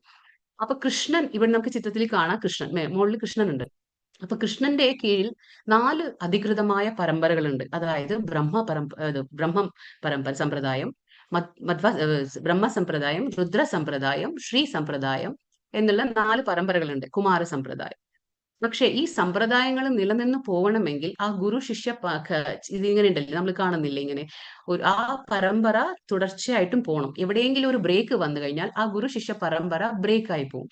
അപ്പൊ ഇന്നിപ്പോ നമുക്ക് നിലവിൽ ഒരു 2 പരമ്പര മാത്രമേ ഉള്ളൂ. കാരണം കുമാര സമ്പ്രദായം അതൊക്കെ ബ്രേക്ക് ആയി പോയി. ഇപ്പൊ ഇന്നിപ്പോ നിലവിലുള്ളത് നമ്മുടെ ബ്രഹ്മമധ്വ ഗൗഡിയ സമ്പ്രദായവും പിന്നെ ശ്രീ സമ്പ്രദായം. ശ്രീ സമ്പ്രദായം തുടങ്ങുന്നത് ലക്ഷ്മിയിൽ നിന്നാണ്, ബ്രഹ്മ സമ്പ്രദായം തുടങ്ങുന്നത് ബ്രഹ്മാവിൽ നിന്നും, പിന്നെ രുദ്ര സമ്പ്രദായം തുടങ്ങുന്നത് ശിവനിൽ നിന്നും, പിന്നെ കുമാര സമ്പ്രദായ എന്ന് നമ്മൾ പറഞ്ഞു അത് തുടങ്ങുന്നത് 4 കുമാരിൽ നിന്നാണ്. അപ്പൊ ഇങ്ങനെ 4 സമ്പ്രദായങ്ങളാണ്. അപ്പൊ നമ്മുടെ ഇസ്കോൺ വന്നിട്ട് ബ്രഹ്മ മധ്വ ഗൗഡിയ സമ്പ്രദായം. അപ്പൊ ആ സമ്പ്രദായത്തിലാണ് നമ്മളിപ്പോ ഇത് പഠിക്കുന്നത്. പിന്നെ ഇവിടെ ഈ ചിത്രത്തിൽ നിങ്ങൾക്ക് കാണാം എന്താ ഈ ഒരു ഉപമ തന്നിട്ടുണ്ട്, ഒരു എക്സാമ്പിൾ തന്നിരിക്കുകയാണ് മൊബൈൽ ഫോണിന്റെ. നിങ്ങൾക്ക് തോന്നുമായിരിക്കും എന്തുകൊണ്ട് ഇപ്പൊ ഗുരു പരമ്പര വേണം, നമുക്ക് തന്നെ പഠിച്ചാൽ പോരെ, എങ്ങനെയെങ്കിലുമൊക്കെ നമ്മുടെ കയ്യിൽ ബുക്ക് വാങ്ങി നമുക്ക് തന്നെ പഠിച്ചാൽ പോരെ എന്നൊക്കെ നിങ്ങൾക്ക് തോന്നുമായിരിക്കും. അല്ല, അങ്ങനെയല്ല. എന്തും അത് നോളജ് നമുക്ക് എന്താ പറയാ ആ ഗുരുവിൽ നിന്ന് തന്നെ വരണം. അതുകൊണ്ടാണ് അത്. ഇപ്പൊ നമുക്ക് ഇവിടെ മൊബൈൽ ഉണ്ട്, അവിടെ ഒരു എന്താ പറയാ പ്ലഗ് പോയിന്റ് ഉണ്ട്. പ്ലഗ് പോയിന്റും മൊബൈലും ഉണ്ടെങ്കിലും ആ കണക്ഷൻ വേണ്ടേ? കാരണം മൊബൈൽ ചാർജ് ആവണമെങ്കിൽ ആ ഒരു കേബിൾ ത്രൂ ആണ് കറന്റ് പാസ് ആവുക.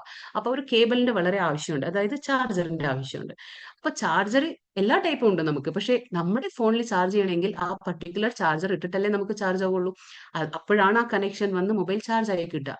പിന്നെ ഈ കേബിളിൽ എവിടെയെങ്കിലും ഒരു കട്ട് ആയിട്ടുണ്ടെങ്കിൽ അപ്പൊ അതിലൂടെ കറണ്ട് പാസ്സാവില്ല, ഇലക്ട്രിസിറ്റി. അപ്പൊ എന്താവും, മൊബൈൽ ചാർജ് ആവില്ല. അതേപോലെ തന്നെ ഭഗവാൻ കൃഷ്ണന്റെ വാണി അത് ആ ഗുരു പരമ്പരയിലൂടെ വരുമ്പോ മാത്രമാണ് പ്രോപ്പർ ചാനലിലൂടെ നമുക്കത് കിട്ടുക. അത് എവിടെയെങ്കിലും ഒരു ഗുരു പരമ്പരയിൽ ബ്രേക്ക് വന്നു കഴിഞ്ഞാൽ അത് നഷ്ടപ്പെടും ആ ജ്ഞാനം. പിന്നെ അതിനെ നമ്മൾ കുറെ വളച്ചൊടിച്ച് അത് എന്തൊക്കെയോ ആയിത്തീരും. അത് യഥാരൂപത്തിൽ നമുക്ക് കിട്ടില്ല. അതുകൊണ്ടാണ് യഥാരൂപം എന്ന് പേര് കൊടുക്കാൻ കാരണം. അടുത്തത് ഇപ്പൊ നമുക്കിതിൽ കാണാം ഭഗവത്ഗീത പഠിതാവിന്റെ യോഗ്യതകൾ നമുക്ക് പറയാം. ഇപ്പൊ നമ്മൾ ഏതൊരു കോളേജിലും ഡിഗ്രിയിൽ നമുക്ക് ഒരു അഡ്മിഷൻ എടുക്കണമെങ്കിൽ, ഏത് യൂണിവേഴ്സിറ്റി പോയി നമുക്ക് അഡ്മിഷൻ എടുക്കണമെങ്കിലും നമുക്ക് എന്ത് വേണം? എലിജിബിലിറ്റി ചോദിക്കും അല്ലെ? എല്ലായിടത്തും എലിജിബിലിറ്റി ക്രൈറ്റീരിയ ഉണ്ടാവും. അപ്പൊ യോഗ്യതകൾ എന്താണ്? നമുക്ക് ഒരു ഭഗവത്ഗീത വായിക്കാനും ഒരു യോഗ്യതകളൊക്കെ നമുക്ക് വേണം. അതെന്താണെന്ന് ഇവിടെ നമുക്ക് കാണാം. അർജുനൻ ഭക്തനും ശിഷ്യനും ഉറ്റ മിത്രവും ആകയാൽ ഭഗവത്ഗീത അദ്ദേഹത്തിന് ഉപദേശിക്കപ്പെട്ടത്. അതുകൊണ്ട് അർജുനന് സമാനമായ ഗുണങ്ങളുള്ള ഒരാൾക്കാണ് ഭഗവത്ഗീത നന്നായി ഗ്രഹിക്കാൻ കഴിയുക. അപ്പൊ നമുക്ക് മനസ്സിലായി എന്താണ് യോഗ്യതകൾ വേണ്ടത്. അതായത് ഭഗവത്ഗീത വായിക്കണമെങ്കിൽ നമ്മൾ അർജുനനായി തീരണം. ഓരോരുത്തരും അർജുനനായി തീരണം. അതായത് ശിഷ്യനാകണം, ഭഗവാന്റെ ഭക്തനാകണം, ഭഗവാന്റെ ഉറ്റമിത്രവും ആകണം. ഏറ്റവും ഉപരി വിശ്വാസം ഉണ്ടായിരിക്കണം എല്ലാത്തിലും. അതാണ് നമുക്ക് വേണ്ട യോഗ്യത. അതായത് ഭക്തനും ശിഷ്യനും ഉറ്റമിത്രവും. ഈ മൂന്നും ഉണ്ടെങ്കിലേ നമുക്ക് ഭഗവത്ഗീത യഥാർത്ഥമായിട്ട് മനസ്സിലാക്കാൻ കഴിയുകയുള്ളൂ. പിന്നെ ഗീതോപദേശകന്റെ ആജ്ഞാനുസാരണം സ്വീകരിക്കപ്പെടേണ്ടതാണ്. അപ്പൊ നമുക്കറിയാം എന്തുകൊണ്ട് ഭഗവാന്റെ നമ്മളിപ്പോ ആരെന്ത് ഇപ്പോ പറഞ്ഞാലും നമ്മൾ അതല്ല കേൾക്കേണ്ടത്. ഭഗവത്ഗീത ആരാണ് എഴുതിയിട്ടുള്ളത്? ഉപദേശം ആരാണ് നൽകിയിട്ടുള്ളത്? ഭഗവാൻ കൃഷ്ണൻ. ഭഗവത്ഗീതയിൽ എന്താണോ പറയുന്നത് അതാണ് നമ്മൾ കേൾക്കേണ്ടത്. അപ്പൊ നമുക്ക് കാണാം ഭഗവത്ഗീതയുടെ അന്തഃസത്ത ഭഗവത്ഗീതയിൽ തന്നെ സൂചിതമായിട്ടുണ്ട്. അതിങ്ങനെയാണ്: ഒരു മരുന്ന് സേവിക്കാൻ നാം ആഗ്രഹിക്കുമ്പോൾ അതിന്റെ ലേബലിൽ കൊടുത്ത നിർദ്ദേശങ്ങൾ നാം പാലിക്കണം. നാം ഒരിക്കലും നമ്മുടെ തന്നെ ആശയമനുസരിച്ചോ അത് ഒരു സ്നേഹിതന്റെ നിർദ്ദേശം അനുസരിച്ചോ മരുന്ന് കഴിക്കരുത്. ലേബലിൽ കാണുന്ന നിർദ്ദേശങ്ങൾ അനുസരിച്ച് ബിഷഗ്വരന്റെ ഉപദേശങ്ങൾ അനുസരിച്ചോ സേവിക്കേണ്ടതാണ്. അതുപോലെ ഭഗവത്ഗീതയും ഗീതോപദേശകന്റെ ആജ്ഞാനുസാരണം സ്വീകരിക്കപ്പെടേണ്ടതാണ്. ഭഗവാൻ കൃഷ്ണനാണ് ഗീതോപദേശകൻ. ഭഗവത്ഗീതയുടെ ഓരോ താളിലും അദ്ദേഹം പരമദിവ്യോത്തമ പുരുഷനായ ഭഗവാനാണെന്ന് പറയുന്നുണ്ട്. അപ്പൊ ഭഗവത്ഗീതയുടെ ഓരോ പേജിലും നമുക്ക് കാണാൻ പറ്റും കൃഷ്ണൻ പറയുകയാണ്, ഞാനാണ് പരമദിവ്യോത്തമ പരമപുരുഷൻ എന്ന് ഭഗവാൻ പറയുന്നുണ്ട്. അപ്പൊ ഭഗവാന്റെ ആജ്ഞ അനുസാരമാണ് നമ്മളത് സ്വീകരിക്കേണ്ടത്. ഇപ്പൊ നമുക്കൊരു അസുഖം വന്നു, നമ്മളൊരു ഡോക്ടറെ കണ്ടു. ഡോക്ടർ അപ്പോൾ നമുക്ക് പല മെഡിസിൻസ് ഒക്കെ പ്രിസ്ക്രൈബ് ചെയ്യാണ്. അപ്പൊ നമുക്കൊരു മെഡിക്കൽ ഷോപ്പിൽ നമ്മൾ പോവാണ്. അപ്പൊ നമ്മൾ എന്താ ചെയ്യണം? ആ മെഡിക്കൽ ഷോപ്പിൽ പോയിട്ട് നമ്മൾ എന്താണോ ആ ലേബലിൽ തന്നിട്ടുള്ളത് അതുപോലെ നമ്മൾ കഴിക്കുക. അല്ലാണ്ട് നമ്മളിപ്പോ വീട്ടുകാരെന്തോ പറഞ്ഞോ അല്ലെങ്കിൽ സുഹൃത്ത് എന്തോ പറഞ്ഞോ ഒന്നും വെച്ച് നമ്മൾ ആ മരുന്ന് കഴിക്കില്ല. ലേബലിൽ എങ്ങനെയുണ്ടോ അത് എന്താണോ ഡോക്ടറിന്റെ നിർദ്ദേശം അതനുസരിച്ച് നമ്മൾ കഴിക്കും. അതേപോലെ തന്നെ ഭഗവത്ഗീത പോലും നമ്മൾ സ്വീകരിക്കേണ്ടത് അതേപടി നമ്മൾ സ്വീകരിക്കണം. പിന്നെ ഭഗവത്ഗീത മനുഷ്യ ജീവിതത്തിലെ ഒരു ലൈഫ് മാനുവൽ ആണ്. ഇപ്പൊ നമ്മൾ നേരത്തെ പറഞ്ഞു നമ്മൾ ഈ ഭൂമിയിലേക്ക് വന്നു കഴിഞ്ഞു നമ്മളിവിടെ എങ്ങനെ ജീവിക്കണം എന്ന് നമുക്ക് അറിഞ്ഞിരിക്കണം. അല്ലെങ്കിൽ നമ്മുടെ ജീവിതം പാഴായി പോകും. അല്ലെങ്കിൽ നമ്മൾ ഞാൻ നേരത്തെ പറഞ്ഞ പോലെ ഒരു മൃഗത്തെ പോലെ നമ്മൾ ഇവിടെ ജീവിച്ച് ജീവിതം അവസാനിപ്പിച്ചു പോകും. അങ്ങനെയല്ല, നമ്മളിവിടെ വന്നിട്ടുണ്ട്. ഭഗവാൻ നമുക്ക് ഒരുപാട് ബുദ്ധിശക്തി ഇന്റലിജൻസ് തന്നിട്ടുണ്ട് കൂടുതൽ. അതെന്തുകൊണ്ട്? അത് നമ്മൾ ഈ രീതിയിൽ ഉപയോഗിക്കാനാണ്. അല്ലാണ്ട് നമ്മളൊരു സാധാരണ ജീവിതം ജീവിച്ച് ഒരു മൃഗത്തെ പോലെ ജീവിച്ച് കളയാനുള്ളതല്ല. അപ്പോൾ ഭഗവത്ഗീത എന്താണ് നമുക്ക് ജീവിതത്തിലാവുന്നത്? ലൈഫ് മാനുവൽ ആണ്. അപ്പോ കുലം, ജാതി, മതമന്യേ ഇത് എല്ലാവർക്കും വേണ്ടതാണ്. അപ്പൊ മനുഷ്യ കുലത്തിനുള്ള ഒരു ലൈഫ് മാനുവൽ ആണ് ഇത്. ഒരു ധർമ്മഗ്രന്ഥമോ അങ്ങനെ ഒന്നുമല്ല. ഇത് എല്ലാവർക്കും വേണ്ടത്. നമ്മൾ മനുഷ്യനാണോ ഭൂമിയിൽ ജനിച്ചിട്ടുണ്ടോ എങ്കിൽ ഇത് വളരെ ആവശ്യമാണ്. ലൈഫ് മാനുവൽ ആണ്. ഇപ്പൊ നമ്മൾ മാർക്കറ്റിൽ പോയിട്ട് നമ്മൾ ഒരു ഫ്രിഡ്ജ് വാങ്ങി അല്ലെങ്കിൽ ഒരു മൈക്രോവേവ് ഓവൻ വാങ്ങി അല്ലെങ്കിൽ നമ്മൾ TV വാങ്ങി എന്ത് വാങ്ങിയാലും നമുക്ക് അതിന്റെ കൂടെ ഒരു യൂസർ മാനുവൽ കിട്ടും. ആ യൂസർ മാനുവൽ ഉപയോഗിച്ചിട്ടാണല്ലോ നമ്മളെല്ലാം ചെയ്യുന്നത്. അപ്പൊ ആ യൂസർ മാനുവലിൽ ഉണ്ടാവും ഇത് എങ്ങനെ ഉപയോഗിക്കണം എന്ന്. അതേപോലെ നമ്മൾ ഈ ഭൂമിയിൽ വന്നു കഴിഞ്ഞിട്ട് നമ്മൾ ഇവിടെ എങ്ങനെ ജീവിക്കണം, എന്ത് ചെയ്യണം, എന്ത് ചെയ്യാൻ പാടില്ല, ആ ഒരു കാര്യങ്ങളെല്ലാം പറഞ്ഞിട്ടുള്ളത് ഭഗവത്ഗീതയിൽ. അപ്പോൾ ആ യൂസർ മാനുവൽ പോലെയാണ് ഭഗവത്ഗീത. പിന്നെ ഭഗവത്ഗീതയിൽ നമ്മൾ പറഞ്ഞു 18 അധ്യായങ്ങളാണ്. 18 അധ്യായങ്ങൾ, അത് 700 ശ്ലോകങ്ങൾ. അത് 3 രീതിയിലാണ് അത് ഡിവൈഡ് ചെയ്തിരിക്കുന്നത്. ആദ്യത്തെ 6 അധ്യായങ്ങൾ കർമ്മയോഗമാണ്. മധ്യത്തിലുള്ള 6 അധ്യായങ്ങൾ ഭക്തിയോഗവും പിന്നെ അവസാനത്തെ 6 അധ്യായങ്ങളാണ് ജ്ഞാനയോഗം. മനസ്സിലായോ? പിന്നെ ഭഗവത്ഗീത ഇവിടെ കമ്പാരിഷൻ കൊടുക്കുകയാണ്. ഭഗവത്ഗീത എന്തിനാണ് കമ്പാരിഷൻ കൊടുത്തിട്ടുള്ളത്? സൂര്യന് വേണ്ടിയിട്ടാണ്. സൂര്യന്റെ ഇതിലാണ് കമ്പാരിഷൻ ചെയ്യുന്നത് ഭഗവത്ഗീത. ഇപ്പൊ നമുക്കറിയാം സൂര്യന്റെ പ്രകാശം ഒരു സ്ഥലത്തേക്ക് മാത്രമോ അതോ ഞാൻ ഒരു സ്ഥലത്തേക്ക് മാത്രം വെളിച്ചം കൊടുക്കുകയാണ്, ഈ സ്ഥലത്തേക്ക് ഞാൻ വെളിച്ചം കൊടുക്കില്ല, അങ്ങനെയൊന്നും സൂര്യൻ ചിന്തിക്കുന്നില്ല. സൂര്യൻ ഉദിക്കുമ്പോൾ സൂര്യൻ എല്ലായിടത്തും പ്രകാശം നൽകുകയാണ്. അപ്പൊ അത് ഇന്ന വീട്ടിലേക്കില്ല, ഇന്ന സ്ഥലത്തേക്കില്ല, അങ്ങനെയൊന്നുമില്ല. അതേപോലെ തന്നെയാണ് ഭഗവത്ഗീത ഇന്ന ആൾക്കേ ഉള്ളൂ, ഇന്ന ആൾക്കല്ല, അതൊന്നുമില്ല. ഭഗവത്ഗീത മനുഷ്യകുലത്തിൽ ആര് ജനിച്ചിട്ടുണ്ടോ അത് എല്ലാവർക്കും അപ്ലിക്കബിൾ ആണ്. എല്ലാവർക്കും ഒരേപോലെ വെളിച്ചം നൽകുന്നതാണ് ഭഗവത്ഗീത. അത് സൂര്യനെ പോലെ തന്നെയാണ്. പിന്നെ ഇവിടെ നമുക്ക് കാണാം ടോർച്ച്. ഇപ്പൊ ടോർച്ച് ആകുമ്പോൾ എന്താണ്, ടോർച്ചിന് ഒരു ലിമിറ്റേഷൻ ഉണ്ട്. ഇപ്പൊ നമ്മൾ എവിടെയാണോ അവിടെ അടിക്കുന്നത് ആ ഫോക്കസ് ചെയ്യുന്ന ഏരിയയിൽ മാത്രമാണ് അതിന്റെ വെളിച്ചം. സൂര്യൻ അങ്ങനെയല്ല. സൂര്യൻ എങ്ങനെയാണ്, സൂര്യൻ ഉദിക്കുമ്പോൾ എല്ലായിടവും പ്രകാശമാനമാകുന്നു. അപ്പൊ അതേപോലെ തന്നെ ഭഗവത്ഗീത നമ്മൾ വായിക്കുമ്പോൾ നമ്മുടെ ആ ബുദ്ധിയും മനസ്സും എല്ലാം പ്രകാശമാനമായിട്ട് തീരുകയാണ്. പിന്നെ ഭഗവത്ഗീതയിൽ 5 വിഷയങ്ങളാണ് നമ്മൾ ചർച്ച ചെയ്യാൻ പോകുന്നത്. ആ 5 വിഷയങ്ങൾ എന്തൊക്കെയാണ്? ഈശ്വരൻ, ജീവാത്മാവ്, ഭൗതിക പ്രകൃതി, കാലം, കർമ്മം.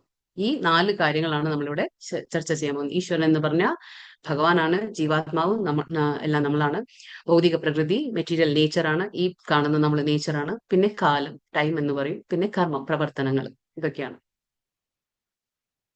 പിന്നെ ഭഗവത്ഗീതയിൽ ചർച്ച ചെയ്യപ്പെടുന്ന 5 അടിസ്ഥാന തത്വങ്ങളാണ്. ഇപ്പൊ നമ്മൾ പറഞ്ഞില്ലേ ഇപ്പൊ നേരത്തെ, ആ 5 ഇതിനെ ബേസ് ചെയ്തുകൊണ്ടാണ് ഇപ്പൊ ഭഗവത്ഗീത ഹോൾ അധ്യായങ്ങളുള്ളത്. നമുക്ക് ഇപ്പൊ മനസ്സിലായി, ഈശ്വരനുണ്ട്, കാലമുണ്ട്, ഭൗതിക പ്രകൃതിയുണ്ട്, കർമ്മമുണ്ട്, ജീവസത്തകളുണ്ട്. അപ്പൊ ഈ 5 ടോപ്പിക്സ് ആണ് നമ്മൾ ഈ ഭഗവത്ഗീതയിൽ മനസ്സിലാക്കാൻ പോകുന്നത്. പിന്നെ ഗീതാ മഹാത്മ്യം നമ്മൾ പറഞ്ഞു. ഇപ്പോ ഭഗവത്ഗീത എന്താണെന്നും ഭഗവത്ഗീത എഴുതിയ ഗ്രന്ഥകർത്താവിനെ കുറിച്ച് നമ്മൾ മനസ്സിലാക്കി. പിന്നെ അതിന്റെ യോഗ്യതകൾ എന്താണെന്ന് മനസ്സിലാക്കി.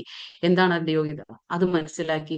പിന്നെ എന്തുകൊണ്ട് ഭഗവത്ഗീത പഠിക്കണം, അതൊരു ലൈഫ് മാനുവൽ ആണ്, അത് മനസ്സിലാക്കി. ഇപ്പൊ ഗീതാ മഹാത്മ്യം എന്ന് പറഞ്ഞാൽ ഭഗവത്ഗീതയുടെ, നമ്മളിപ്പോ ഒരു ബുക്ക് വാങ്ങുമ്പോൾ നമ്മൾ അതിന്റെ റിവ്യൂസ് നോക്കും, നമ്മുടെ ഓഥറിനെ കുറിച്ച് നോക്കും, നമ്മുടെ ഇൻട്രൊഡക്ഷൻ ആമുഖം നോക്കും, അങ്ങനെ പലതും നോക്കിയിട്ടാണ് നമ്മൾ ഒരു പുസ്തകം വായിക്കാൻ തുടങ്ങുന്നത് തന്നെ. അപ്പൊ അതേപോലെ ഭഗവത്ഗീത വായിക്കുന്നതിന് മുന്നേ നമുക്ക് എന്താണ്, ഗീതാ മഹാത്മ്യം അറിഞ്ഞിരിക്കണം. അതെന്താണ്, ഗീതയുടെ ഇമ്പോർട്ടൻസ് എന്താണ്. ഇത് രചിച്ചിട്ടുള്ളത് ശങ്കരാചാര്യരാണ്. ഗീതാ മഹാത്മ്യം രചിച്ചിട്ടുള്ളത് ശങ്കരാചാര്യർ. നോക്കാം നമുക്ക്. ഗീതാശാസ്ത്രമിദം പുണ്യം യഃ പഠേത് പ്രയതഃ പുമാൻ വിഷ്ണോ പദമവാപ്നോതി ഭയശോകാദിവർജിതഃ. ഭഗവത്ഗീത ഒരു അതീന്ദ്രിയ സാഹിത്യമാണ്. അത് വളരെ ശ്രദ്ധയോടുകൂടി വായിക്കണം. ഗീതാശാസ്ത്രം ഇതം പുണ്യം എപ്പടേ പ്രയതഃപുമാൻ. ഭഗവത്ഗീതയുടെ നിർദ്ദേശങ്ങൾ വേണ്ടവണ്ണം പിന്തുടരുന്നവൻ ജീവിതത്തിലെ എല്ലാ ദുരിതങ്ങളിൽ നിന്നും ഉത്കണ്ഠകളിൽ നിന്നും മുക്തരാകും. ഭയശോകാദി വർജിത. ജീവിതത്തിലെ എല്ലാ ഭയങ്ങളിൽ നിന്നും വിമുക്തരാകും. അടുത്ത ജന്മം ആത്മീയ ജീവിതം കൈവരിക്കുകയും ചെയ്യും. അപ്പൊ ഇതിൽ എന്താ പറയുന്നത്, ഫസ്റ്റ് മഹാത്മ്യം എന്താണ് പറയുന്നത്, ഭഗവത്ഗീത ഒരു അതീന്ദ്രിയ സാഹിത്യമാണ്. ഇപ്പൊ നമുക്ക് മനസ്സിലാക്കണം, അതീന്ദ്രിയം എന്ന് പറഞ്ഞാൽ എന്താണ്, നമുക്കിപ്പോ ഇന്ദ്രിയങ്ങളുണ്ട്. നമ്മുടെ എല്ലാ ഇന്ദ്രിയങ്ങളും എന്താണെന്ന് വെച്ചാൽ ഭൗതികമായിട്ടുള്ള ഇന്ദ്രിയങ്ങളാണ്. അപ്പൊ ഇതിന് ഒരു ലിമിറ്റേഷൻ ഉണ്ട്. അതിലപ്പുറം ഒന്നും മനസ്സിലാക്കാൻ കഴിയില്ല. ആ ലിമിറ്റേഷനിൽ മാത്രമേ മനസ്സിലാക്കാൻ, അതിന് ഒരുപാട് ദോഷങ്ങളും ഉണ്ട്. അതുകൊണ്ട് തന്നെ നമുക്ക് ചില കാര്യങ്ങൾ നമുക്ക് മനസ്സിലാക്കാൻ കഴിയില്ല. എസ്പെഷ്യലി ഭഗവാന്റെ കാര്യങ്ങൾ നമുക്ക് മനസ്സിലാക്കാൻ ഇത്തിരി ബുദ്ധിമുട്ടാണ്. അതുകൊണ്ടാണ് അതിനെ നമ്മൾ പറയുന്നത് അതീന്ദ്രിയ സാഹിത്യമാണ്. പക്ഷെ അത് ഭഗവാന്റെ ഒരു കരുണത്താൽ മാത്രമേ നമുക്കത് മനസ്സിലാക്കാൻ കഴിയൂ. പക്ഷെ അതേപോലെ നമുക്കൊരു വിശ്വാസം കൂടി ഭഗവാനിൽ വേണം. എങ്കിൽ മാത്രമേ ഈ വൈദിക ഗ്രന്ഥം നമുക്ക് മനസ്സിലാക്കാൻ കഴിയുള്ളൂ. പിന്നെ ഇത് മനസ്സിലാക്കുമ്പോൾ എന്താണ് ഒരു ഗുണം, ഇവിടെ പറയുന്നു ശോകാദി വർജിത എന്ന് വെച്ചാൽ ഭയം. നമ്മുടെ ജീവിതത്തിൽ ഏറ്റവും ഭയം എന്താണ്, മരണമാണ്. അപ്പൊ എല്ലാവർക്കും ഉള്ള ഭയം തന്നെ മരണം. ആ മരണ ഭയത്തിൽ നിന്ന് പോലും നമ്മളെ അത് മോചിപ്പിക്കും. ആ ശോകം എന്ന് വെച്ചാൽ നമുക്ക് എന്തെങ്കിലും ഉണ്ടെങ്കിൽ നമ്മൾ അത് നഷ്ടപ്പെടുമ്പോൾ നമുക്ക് വല്ലാത്തൊരു ലാമെന്റേഷൻ ഫീലിംഗ് വരും. എന്ന് വെച്ചാൽ അത് എന്തുകൊണ്ട് നഷ്ടപ്പെട്ടു, അത് കുറിച്ച് നമ്മൾ ചിന്തിക്കും. അപ്പൊ അങ്ങനെയുള്ള ആ മോഹം, ഭയം, ഇങ്ങനെയുള്ള എല്ലാ കാര്യങ്ങൾക്കും ഒരു മോചനം നമുക്ക് ഈ ഭഗവത്ഗീതയിൽ നിന്നും ലഭിക്കും. പക്ഷെ അത് നമ്മൾ പൂർണ്ണ ശ്രദ്ധയോടെ വായിക്കണം. ആത്മീയ ജീവിതം അടുത്ത ജന്മം നമുക്ക് എന്താ കിട്ടാൻ പോകുന്നത്, ഒരു ആത്മീയ ജീവിതം. ഈ ജന്മത്തിൽ അഥവാ നമുക്ക് പരിപൂർണമായിട്ട് നമുക്ക് ചെയ്യാൻ കഴിഞ്ഞില്ലെങ്കിലും പേടിക്കാനില്ല. കാരണം നമ്മൾ ഭഗവത്ഗീത പഠിച്ചിട്ടുണ്ടെങ്കിൽ നമുക്ക് തീർച്ചയായിട്ടും അടുത്ത ജന്മം നമുക്ക് ഒരു ആത്മീയ ജീവിതം തന്നെ കിട്ടും. ധർമ്മശാസ്ത്രങ്ങളെ സംശയദൃഷ്ട്യാ വീക്ഷിക്കുന്ന അജ്ഞരും അവിശ്വാസികളുമായവർക്ക് ഈശ്വരബോധം ലഭിക്കുന്നില്ല. എങ്ങനെയുള്ളവർക്കാണ് ഈശ്വരബോധം ലഭിക്കുന്നില്ല എന്നാണ് പറയുന്നത്.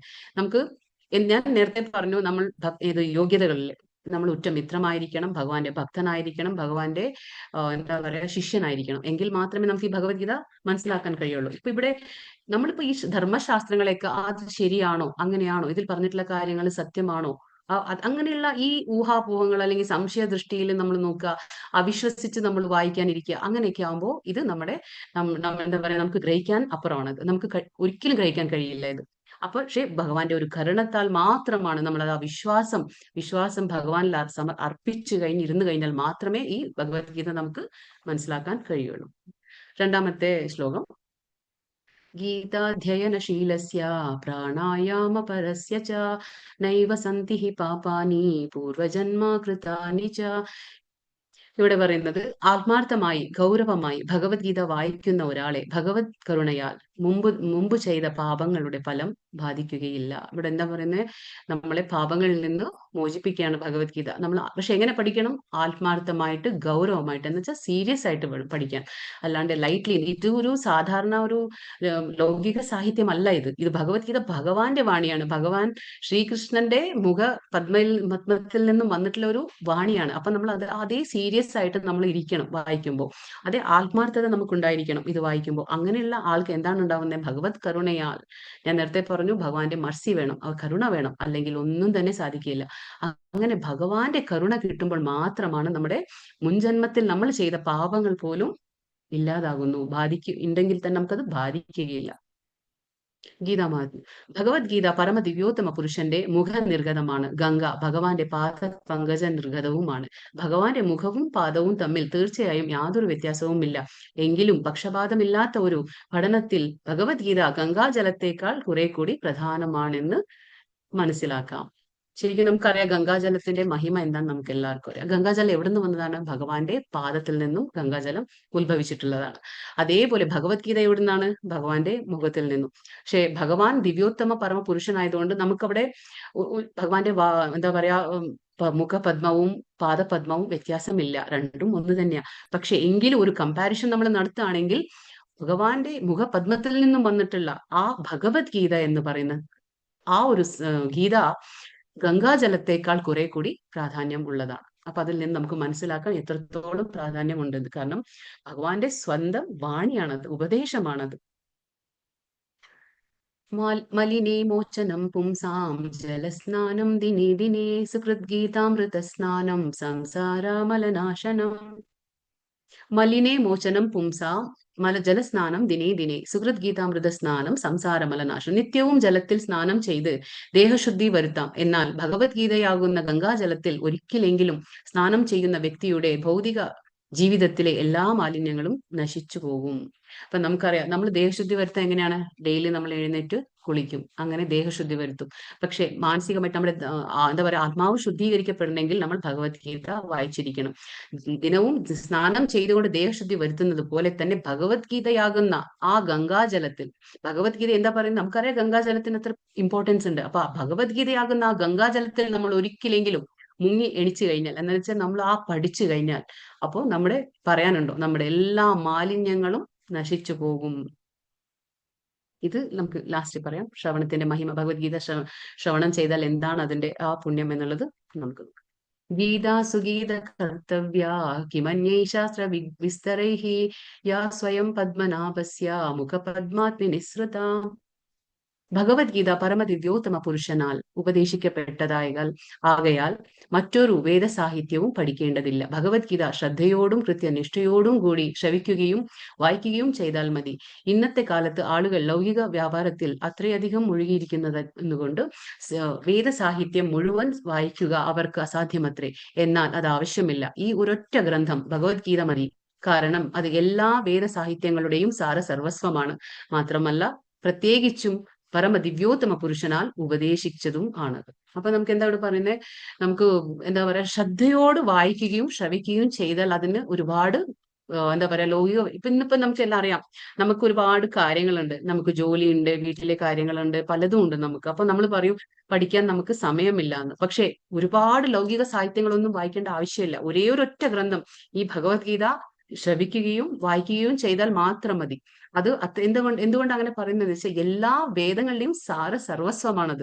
ഒരൊറ്റ ഗ്രന്ഥം. നമുക്ക് ഒരുപാട് വേദങ്ങളുണ്ടെന്ന് അറിയാം, 4 വേദങ്ങളുണ്ടെന്ന്. പക്ഷെ എല്ലാ വേദങ്ങളുടെയും സർവസ്വമാണ് ഈ ഭഗവത്ഗീത എന്നാകുന്നത്. അത് പ്രത്യേകിച്ചും എന്താണിത്? പരമദിവ്യോത്തമ പുരുഷനാൽ ഉപദേശിക്കപ്പെട്ടതുമാണ്. ഇത് സാധാരണ ഒരു വ്യക്തിയല്ല ഭഗവത്ഗീത പറഞ്ഞിട്ടുള്ളത്. ഇത് സ്വയം ഭഗവാൻ ശ്രീകൃഷ്ണനാണ് ഭഗവത്ഗീത ഉപദേശിച്ചിട്ടുള്ളത്. ഭാരതാമൃത സർവസ്വം വിഷ്ണുവക്വാ വിവിനോ വിനിസൃതാ ഗീതഗംഗോദകം പീത്വാ പുനർജന്മ ന വിദ്യത്തെ.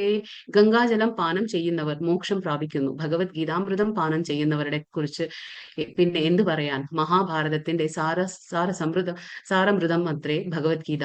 ആദി വിഷ്ണുവായ ഭഗവാൻ കൃഷ്ണൻ സ്വയം ഉപദേശിച്ചതാണ്. അപ്പോ നമുക്കറിയാം, ഗംഗാജലം നമ്മൾ ഒരിത്തിരി നമ്മൾ ഗീതാ ഗോവിന്ദ് ഇവര് പറയും, ശങ്കരാചാര്യർ പറയാറുണ്ട്, ഗംഗാജലവ കണികാപീത. അപ്പൊ ഒരിത്തിരി പോലും നമ്മുടെ ജീവിതം ഉണ്ടെങ്കിൽ നമ്മൾ ആ ഗംഗാജലം കുടിച്ചിരിക്കണം. അപ്പൊ അത്രയും മാത്രം പുണ്യമുണ്ട് ഗംഗാജലം കുടിക്കുമ്പോൾ. ആ ഗംഗാജലം പാനം ചെയ്യുമ്പോൾ നമുക്ക് മോക്ഷം പ്രാപിക്കുകയാണെങ്കിൽ, അപ്പൊ ഈ ഭഗവത്ഗീതയാകുന്ന ഗംഗ, ആ ഗംഗ നമ്മൾ കുടിക്കുമ്പോൾ എന്ന് വെച്ചാൽ എല്ലാം മൊത്തത്തിൽ ആ ഭഗവത്ഗീത നമ്മൾ വായിച്ച് മനസ്സിലാക്കി അറിഞ്ഞു കഴിയുമ്പോൾ എന്താ പിന്നെ പറയേണ്ടതില്ലല്ലോ. അപ്പൊ ഇത് ആദി വിഷ്ണുവായ ഭഗവാൻ കൃഷ്ണന്റെ സ്വയം ഉപദേശിച്ചതാണ്. ഭഗവാൻ കൃഷ്ണൻ സ്വയം ഉപദേശിച്ചതാണ് ഈ ഭഗവത്ഗീത. സർവോപനിഷദോ ഗാവോ ദോഗ്ധാ ഗോപാലനന്ദനഃ പാർത്ഥോ വത്സഃ സുധീർഭോക്താ ദുഗ്ധം ഗീതാമൃതം മഹത്. ഗീതോപനിഷത്ത്, ഭഗവത്ഗീത എല്ലാ ഉപനിഷത്തുകളുടെയും സാരമാണ്. എല്ലാ ഉപനിഷത്തുകളും ഒരു പശുവിനെ പോലെയാണ്. ഗോപകുമാരൻ എന്ന് പ്രശസ്തനായ ഭഗവാൻ കൃഷ്ണൻ ആ പശുവിനെ കറക്കുന്നു. അർജുനൻ ഒരു പശുക്കിടാവിനെ പോലെയാണ്. പണ്ഡിതന്മാരും പരമഭക്തന്മാരും അമൃതതുല്യ ദുഗ്ധമായ ഭഗവത്ഗീത പാനം ചെയ്യുന്നു. ഇവിടെ ഒരു കമ്പാരിസൺ തന്നെയാണ്. അപ്പൊ നമുക്കറിയാം, ഒരുപാട് ഉപനിഷത്തുകളുണ്ട്, ഒരുപാട് വേദങ്ങളുണ്ട്. അപ്പൊ എല്ലാ ഉപനിഷത്തുകളുടെയും സാരമാണ് ഈ ഗീതോപനിഷത്ത്, അതായത് ഭഗവത്ഗീത. ഭഗവത്ഗീതയെ നമ്മൾ ഗീതോപനിഷത്ത് എന്നും പറയും. അപ്പൊ ഇത് അതിന്റെയൊക്കെ സാരമാണ്. അപ്പൊ ഈ ഭഗവത്ഗീതയെ നമ്മൾ എന്താ കമ്പയർ ചെയ്തിട്ടുള്ളത്? ഒരു പശുവിനെ പോലെ. ഭഗവത്ഗീത ഒരു പശുവാണെങ്കിൽ നമ്മുടെ കൃഷ്ണൻ എന്താണ്? ഗോപകുമാരൻ എന്ന് ഫേമസ് ആണ്. അപ്പൊ ഗോപകുമാരൻ എന്ന് പ്രശസ്തനായ ഭഗവാൻ കൃഷ്ണൻ എന്താണ്? ആ കറവക്കാരനാകുന്നു. അപ്പൊ ആ പശുവിനെ കറക്കുന്നു. അർജുനൻ എന്താണ് ഇവിടെ വന്നത്? അവൻ പശുക്കിടാവാണ്. അർജുനൻ പശുക്കിടാവ്. അപ്പൊ ഭഗവാന്റെ ഉപദേശമാണ് അർജുനൻ ഇത്. അപ്പൊ ഭഗവാൻ പാല് കറക്കുന്നു, അർജുനൻ അത് പാനം ചെയ്യുന്നു. അർജുനൻ മാത്രമല്ല, പണ്ഡിതന്മാരും പരമഭക്തന്മാരും കൂടി ആ അമൃത തുല്യമായ പാല് പാനം ചെയ്യുന്നു. ദുഗ്ധം എന്ന് പറഞ്ഞ പാല്, ആ പാല് പാനം ചെയ്യുന്നു.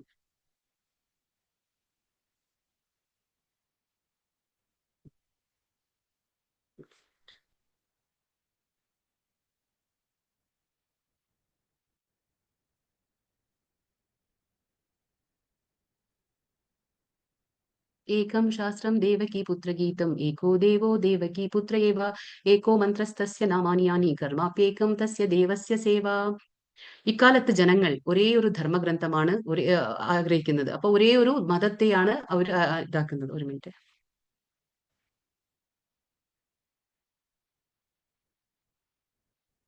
അപ്പൊ ഇവിടെ പറയുന്ന ഏകം ശാസ്ത്രം ദേവകീ പുത്രഗീതം ഏകോ ദേവോ ദേവകീ പുത്രേവ. അപ്പോ ഇന്നിപ്പോ നമുക്ക് ഒരുപാട് പുസ്തകങ്ങൾ വായിക്കാൻ പറ്റില്ല. അപ്പൊ നമുക്ക് ഒരേ ഒരു പുസ്തകം വായിക്കണം എന്നുണ്ടെങ്കിൽ അത് ഏതാണ്? ആ ഒരേ ഒരു പുസ്തകം ഭഗവത്ഗീതയാകുന്നു. പിന്നെ ഏകോ ദേവോ ദേവകീ പുത്രേവ. ആരാണ് ദേവകീ പുത്രൻ? ശ്രീകൃഷ്ണനാണ്. അപ്പൊ ഒരേ ഒരു പുസ്തകമാണ് അത് ഭഗവത്ഗീത. ഒരേ ഒരു ദേവനാണ് അത് ഭഗവാൻ ശ്രീകൃഷ്ണൻ.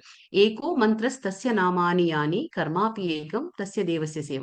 ഒരേ ഒരു മന്ത്രം എന്താണത്? ഹരേ കൃഷ്ണ കൃഷ്ണ കൃഷ്ണ ഹരേ ഹരേ, ഹരേ രാമ രാമ രാമ ഹരേ ഹരേ എന്നുള്ള ഈ ഒരു കൃഷ്ണ മന്ത്രമാണ് നമ്മൾ ചൊല്ലേണ്ടത്. അപ്പൊ ഒരേ ഒരു മന്ത്രം ചൊല്ലണമെങ്കിൽ അത് ഏതാണ്? അത് ഹരേ കൃഷ്ണ മഹാമന്ത്രം. പിന്നെ ഒരേ ഒരു പ്രവൃത്തി, കർമാപി ഏകം തസ്യ ദേവസ്യ സേവ. ഒരൊറ്റ കർമ്മം അല്ലെങ്കിൽ ഒരൊറ്റ പ്രവൃത്തി മാത്രം ഉണ്ടായിരിക്കട്ടെ, അതേതാണത്? ഭഗവത് സേവൻ, അതായത് പരമദിവ്യോത്തമ പുരുഷനായ ശ്രീകൃഷ്ണന്റെ സേവനം. ഇപ്പൊ മനസ്സിലായി? ഏകം ശാസ്ത്രം, ഒരൊറ്റ ശാസ്ത്രം ഭഗവത്ഗീത, ഒരൊറ്റ ഭഗവാൻ അതായത് ദേവകീ പുത്രനായ ശ്രീകൃഷ്ണൻ, ഒരൊറ്റ മന്ത്രം ഹരേ കൃഷ്ണ മഹാമന്ത്രം, ഒരൊറ്റ കർമ്മം അത് ഭഗവാന്റെ സേവനം, അതായത് ശ്രീകൃഷ്ണന്റെ സേവനം. ഇപ്പൊ നമുക്ക് അധ്യായം 1 കിടക്കാം.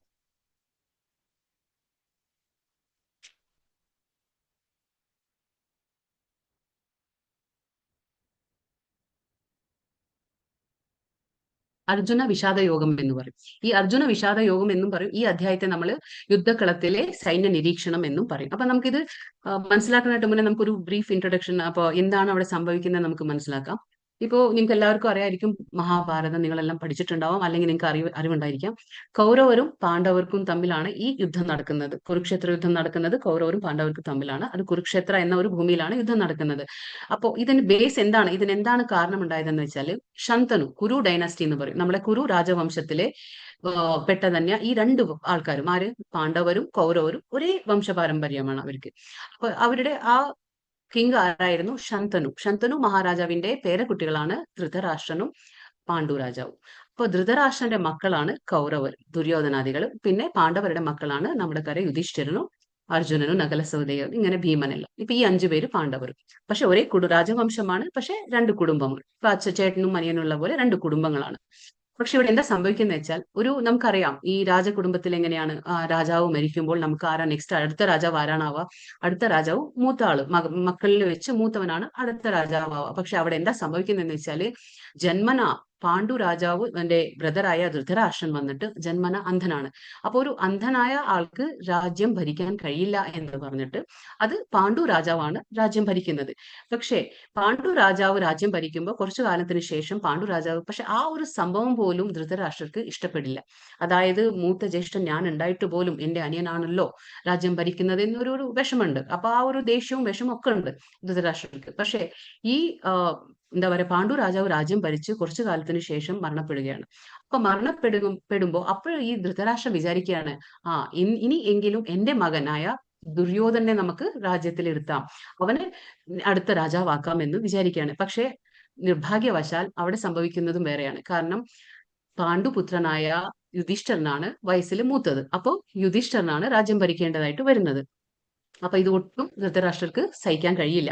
എത്ര ആയാലും ആ സ്വന്തം മകൻ ഇരിക്കാൻ പറ്റാത്ത ആ ഒരു വിഷവും വൈരാഗ്യ ബുദ്ധിയും എല്ലാം ഉണ്ടായിരുന്നു. അപ്പൊ ഈ വൈരാഗ്യ ബുദ്ധി എന്താണ്, ആ മക്കളിൽ ചെറുപ്പത്തിലേ ഇത് നിറച്ചു കൊടുക്കാണ് ധൃതരാഷ്ട്രർ. അപ്പൊ ദുര്യോധനൻ ആ ചെറുപ്പം തൊട്ടേ എന്താ പറയാ, അച്ഛന്റെ ആ ഒരു ദേഷ്യവും വെറുപ്പും എല്ലാം കണ്ടു പഠിച്ച് അത് അങ്ങനെ വളർത്തിയെടുക്കുകയാണ് ചെയ്യുന്നത്. അങ്ങനെ വലുതായി വരുമ്പോഴും അവരുടെ മനസ്സിൽ ഒരു ദേഷ്യമുണ്ട് ഈ പാണ്ഡവരോട്, 5 പാണ്ഡവരോട് ഒരു ദേഷ്യമൊക്കെ ഉണ്ട്, ആ അസൂയ മനോഭാവം എല്ലാം ഉണ്ട്. അവസാനം എന്താവാണെന്ന്, യുദ്ധത്തിൽ ലാസ്റ്റിൽ എന്ത് ചെയ്യും, എന്താ പറയുക, ചൂതുകളി വിളിച്ച് ആ ചൂതുകളിയിൽ ഇവരെ തോൽപ്പിച്ച് 12 വർഷം വനവാസവും 1 വർഷം അജ്ഞാതവാസവും ഒക്കെ ആക്കുകയാണ്. അതെല്ലാം കഴിഞ്ഞ് ഇവരുടെ മനസ്സിൽ എന്താണ്, അതെല്ലാം കഴിഞ്ഞ് തിരിച്ചു വരുമ്പോഴത്തേക്കല്ലേ അപ്പൊ നോക്കാം എന്നുള്ള ആ ഒരു തോന്നലാണ്. അപ്പൊ ഇവര് പാവം ആ 12 വർഷം വനവാസവും കഴിഞ്ഞ് അജ്ഞാതവാസവും എല്ലാം കഴിഞ്ഞ് തിരിച്ചെത്താണ്.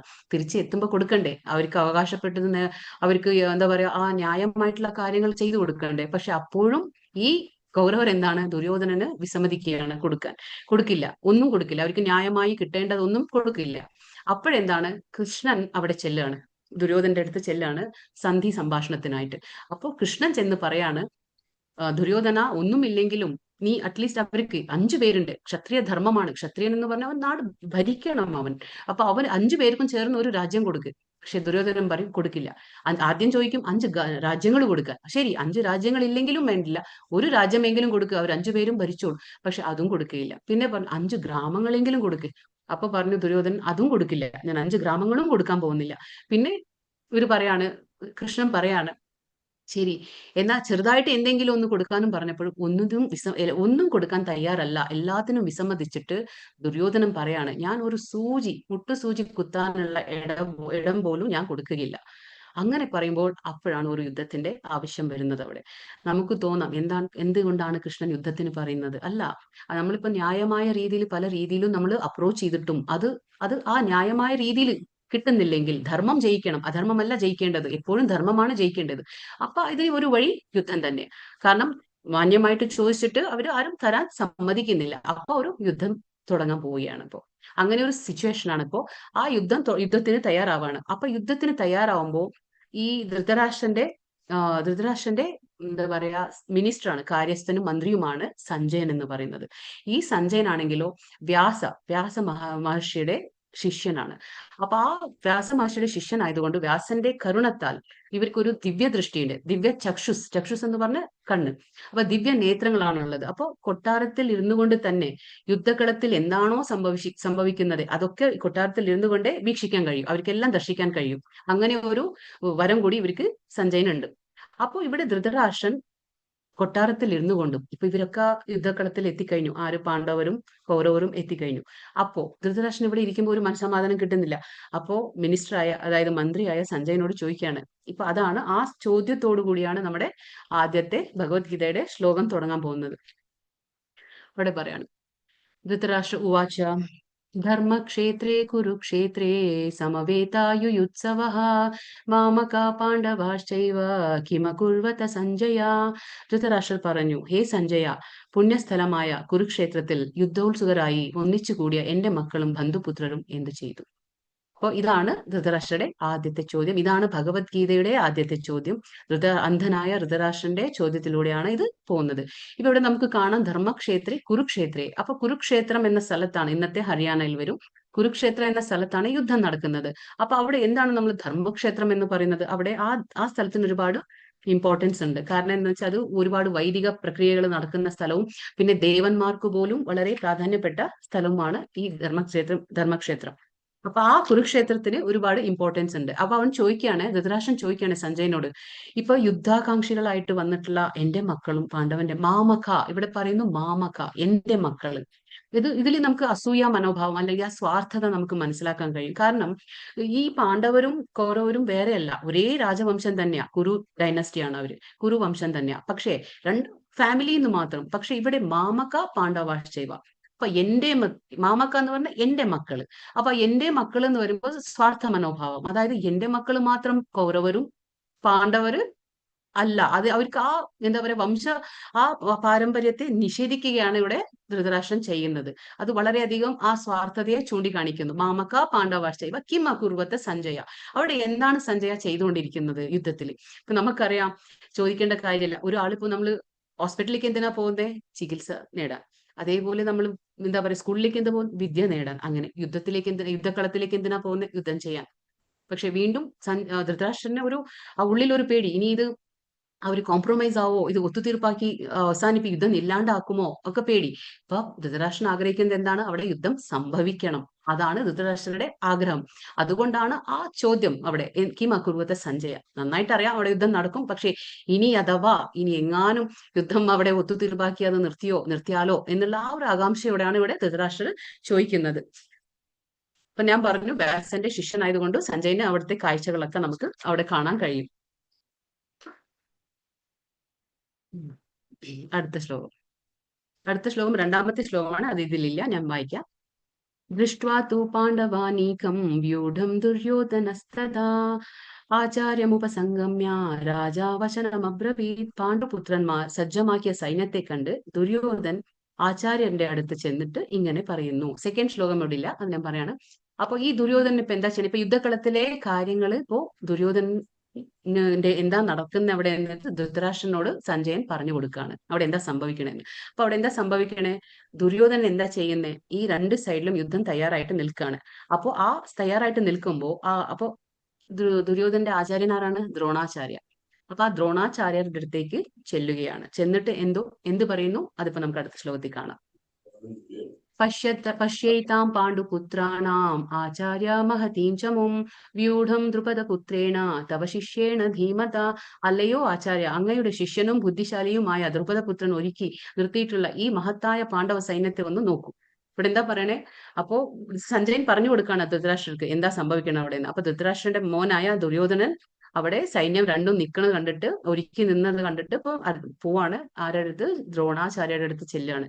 അവിടെ ചെന്നിട്ട് പറയാണ്, അപ്പോ കണ്ടോ നിങ്ങളുടെ നിങ്ങളുടെ ശിഷ്യൻ എന്താ പറയാ, ദ്രുപദപുത്രേണ. ഇവിടെ നമുക്ക് അവിടെ കാണാം ദ്രുപദപുത്രൻ. അത് പെർട്ടിക്കുലർ ആയിട്ട് അവിടെ ദ്രുപദപുത്രൻ എന്ന് മെൻഷൻ ചെയ്യുന്നുണ്ട്. സാധാരണയായിട്ട് പറഞ്ഞാൽ മതി നിങ്ങളുടെ ശിഷ്യൻ ദൃഷ്ടദ്യുമ്നൻ ഒരുക്കിയ സൈന്യം കണ്ടോ എന്ന് ചോദിച്ചാൽ മതി. പക്ഷെ അവിടെ ദ്രുപദപുത്രൻ എന്ന് പറയുമ്പോൾ ആ ദുര്യോധനന്റെ നയതന്ത്രപരമാണ് നമുക്കിവിടെ കാണാൻ കഴിയുന്നത്. ഡ്യൂപ്ലിക്കേസി, ഡിപ്ലോമസിയാണ് അവിടെ കാണാൻ കഴിയുന്നത്. കാരണം നല്ല ഡിപ്ലോമാറ്റിക് രീതിയിലാണ് അവിടെ പറയുന്നത്. കാരണം അവിടെ ചെന്നിട്ട് ആർക്കായാലും ശരി, ഇപ്പൊ നമുക്ക് നമ്മുടെ ഒരു ശത്രു ഉണ്ടെങ്കിൽ നമുക്ക് ആ ശത്രുവിന്റെ പേര് പറയുമ്പോൾ നമുക്ക് കുറച്ചുകൂടി ഒരു ദേഷ്യം വരില്ലേ? അങ്ങനെ അപ്പോ ദ്രുപദന്റെ ശത്രുവാണ് എന്താ പറയാ, ആ ദ്രോണാചാര്യരുടെ ശത്രുവാണ് ദ്രുപദൻ. ഇതിനൊരു കഥയുണ്ട്. എന്താന്ന് വെച്ചാൽ അത് പണ്ട് അവർ രണ്ടുപേരും ചെറുപ്പകാലത്ത് രണ്ടുപേരും ഒരേ സമയത്ത് എന്താ പറയാ ആയുധമുറകളൊക്കെ പഠിക്കുന്ന സമയത്ത് ഇവര് രണ്ടുപേരും, അതിൽ ദ്രോണാചാര്യൻ വളരെ പുവർ ഫാമിലിയാണ്, എന്താ പറയാ വളരെ പാവപ്പെട്ട കുടുംബത്തിൽ നിന്നായിരുന്നു. അപ്പോ ഈ ദ്രുപദൻ പറയാണ്, നാളെ ഞാൻ നല്ല ഒരു രാജാവായിട്ട് വരുമ്പോ, എനിക്ക് എല്ലാ സ്വത്തും എന്താ പറയാ കുറെ ഇതൊക്കെ ഉണ്ടാക്കുമ്പോ, കിങ്ഡം ഒക്കെ കിട്ടുമ്പോ, അപ്പൊ ഞാൻ നിനക്ക് വേണ്ടിയിട്ട് സഹായിക്കാം എന്ന് പറയും. അപ്പൊ ഈ ദ്രോണാചാര്യര് അതും മനസ്സിലുണ്ടാവും. പിന്നീട് ദ്രുപദൻ രാജാവാകുമ്പോൾ ആ രാജാവിന്റെ അടുത്തേക്ക് ചെല്ലാണ്. നീ ചെറുപ്പത്തിൽ ഇങ്ങനെ ഒരു വാക്ക് തന്നിരുന്നു എന്ന് പറഞ്ഞിട്ട്. പക്ഷെ അത് ദ്രുപദൻ കളിയാക്കി തമാശയിലാക്കി അത് അവരെ അപമാനിച്ചു വിടുകയാണ് ചെയ്തത്. അങ്ങനെ അവർ രണ്ടുപേരും ഒരു രാഷ്ട്രീയ വൈരം ഉണ്ടായിരുന്നു. ആർക്ക്? ദ്രുപദനും പിന്നെ ഈ ദ്രോണാചാര്യർക്കും രാഷ്ട്രീയ വൈരം ഉണ്ടായിരുന്നു. പക്ഷെ പിന്നീട് ദ്രുപദൻ എന്താണ് ഒരു യാഗത്തിലൂടെ ദൃഷ്ടദ്യുമ്ന എന്നൊരു പുത്രനെ നേടുകയും അതെന്തുകൊണ്ടാണ് നേടിയത്? ആ പുത്രനെ നേടാൻ കാരണം ദ്രോണാചാര്യരെ കൊല്ലാൻ വേണ്ടിയിട്ട്. അപ്പൊ ദ്രോണാചാര്യരെ കൊല്ലാനായിട്ട് ഉണ്ടാക്കിയ പുത്രനാണ് ദൃഷ്ടദ്യുമ്നു. പക്ഷേ ഈ ദൃഷ്ടദ്യുമ്നൻ തന്നെ ആ ദ്രോണാചാര്യരെ സമീപിക്കുമ്പോൾ ദ്രോണാചാര്യർ ഒരു ബ്രാഹ്മണൻ എന്ന നിലയ്ക്ക് ഉദാര മനസ്സുള്ളത് കൊണ്ട് അവർക്ക് വേണ്ടിയിട്ട് എന്താ പറയാ പാർഷ്യാലിറ്റി കാണിക്കാണ്ട് എന്താ പറയാ യുദ്ധത്തിന്റെ എല്ലാ അഭ്യാസ മുറകളും പഠിപ്പിച്ചു കൊടുക്കുകയാണ്. ആർക്ക്? ദൃഷ്ടദ്യുമ്നന്. അതായത് ശത്രുവിന്റെ മകന് തന്നെ പഠിപ്പിച്ചു കൊടുക്കുകയാണ്. നാളെ ആ മകൻ വലുതായിട്ട് ആരെയാണ് കൊല്ലുന്നത്? ദ്രോണാചാര്യരെ തന്നെ കൊല്ലേണ്ടത്. പക്ഷെ എങ്കിലും അത് അറിഞ്ഞുകൊണ്ടും പഠിപ്പിച്ചു കൊടുക്കുകയാണ്. കാരണം ഒരു ഉദാര മനസ്സുള്ള ഒരു ബ്രാഹ്മണനായതുകൊണ്ട്. അപ്പൊ ഇവിടെ ഈ ദുര്യോധനൻ ചെന്നിട്ട് അത് ഓർമ്മിപ്പിക്കുകയാണ് വീണ്ടും വീണ്ടും.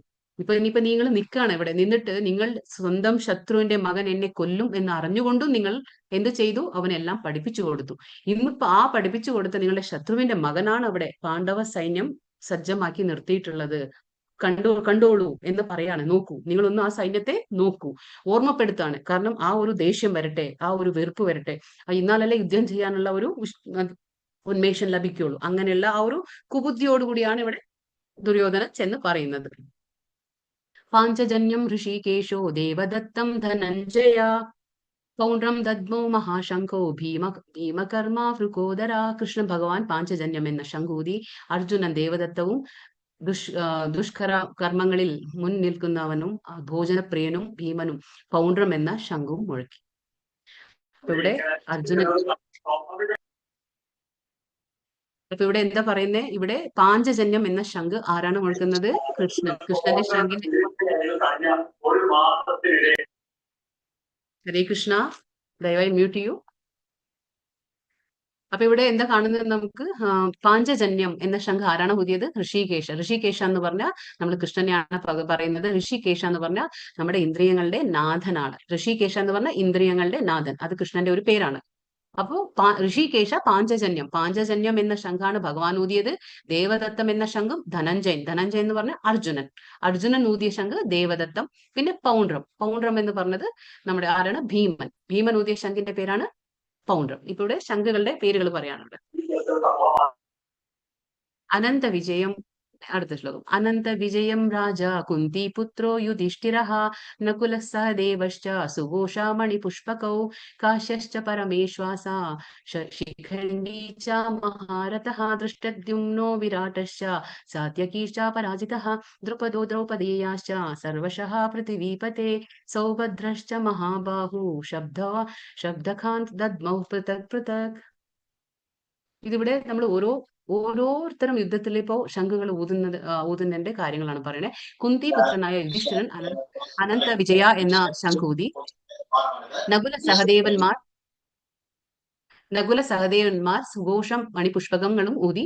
വില്ലാളി വീരനായ കാശി രാജാവും മഹാരഥനായ ശിഖണ്ഡിയും ദൃഷ്ടദ്യുമ്നനും വിരാടൻ തോൽവി പിണയാത്ത സത്യകി ദ്രുപദൻ ദ്രൗപദി പുത്രന്മാർ മഹാബാഹുവായ സുഭദ്രാപുത്രൻ എന്നിവരും ശംഖനാദം മുഴക്കി. 1:19. അടുത്തതിൽ സഘോഷാധാഷ്ടരാഷ്ട്രാണാം ഹൃദയാനി വ്യധാരയത് നഭശ്ച പൃഥിവീം ചൈവ തുമുലോ അഭ്യനുദായൻ. വിവിധ ശംഖുകളിൽ നിന്നുയർന്ന ഈ നാദാഘോഷം ഭൂമിയിലും അന്തരീക്ഷത്തിലും മാറ്റുലി കൊണ്ടു ധൃതരാഷ്ട്രരുടെ പുത്രന്മാരുടെ ഹൃദയം പിളർക്കുകയായിരുന്നു. ഇവിടെ എന്താ പറയുന്നത്? ഇങ്ങനെ എല്ലാവരും ശംഖ് ഊതിയപ്പോ അതായത് ഭഗവാന്റെ പാഞ്ചജന്യം, അനന്ത വിജയ, ദേവദത്തം ഇങ്ങനെയുള്ള ശംഖുകളെല്ലാം മുഴങ്ങുമ്പോൾ എന്താ പറയുക കൗരവരുടെ, അതായത് ശത്രു എതിർപക്ഷത്ത് നിൽക്കുന്ന ആ കൗരവരുടെ ഹൃദയം പിളർക്കുകയായിരുന്നു. പക്ഷെ ഇവിടെ പാണ്ഡവർക്കൊന്നും സംഭവിച്ചു എന്ന് പറയുന്നില്ല. കാരണം എന്താ വെച്ചാൽ പാണ്ഡവരുടെ കൂടെ ആരാണ്? ഭഗവാനാണുള്ളത്. അപ്പൊ ഭഗവാന്റെ അഭയം തേടിയവർക്കൊന്നും പേടിക്കാനില്ല എന്നാണ് ഇവിടെ നമുക്ക് മനസ്സിലാക്കാൻ കഴിയുന്നത്.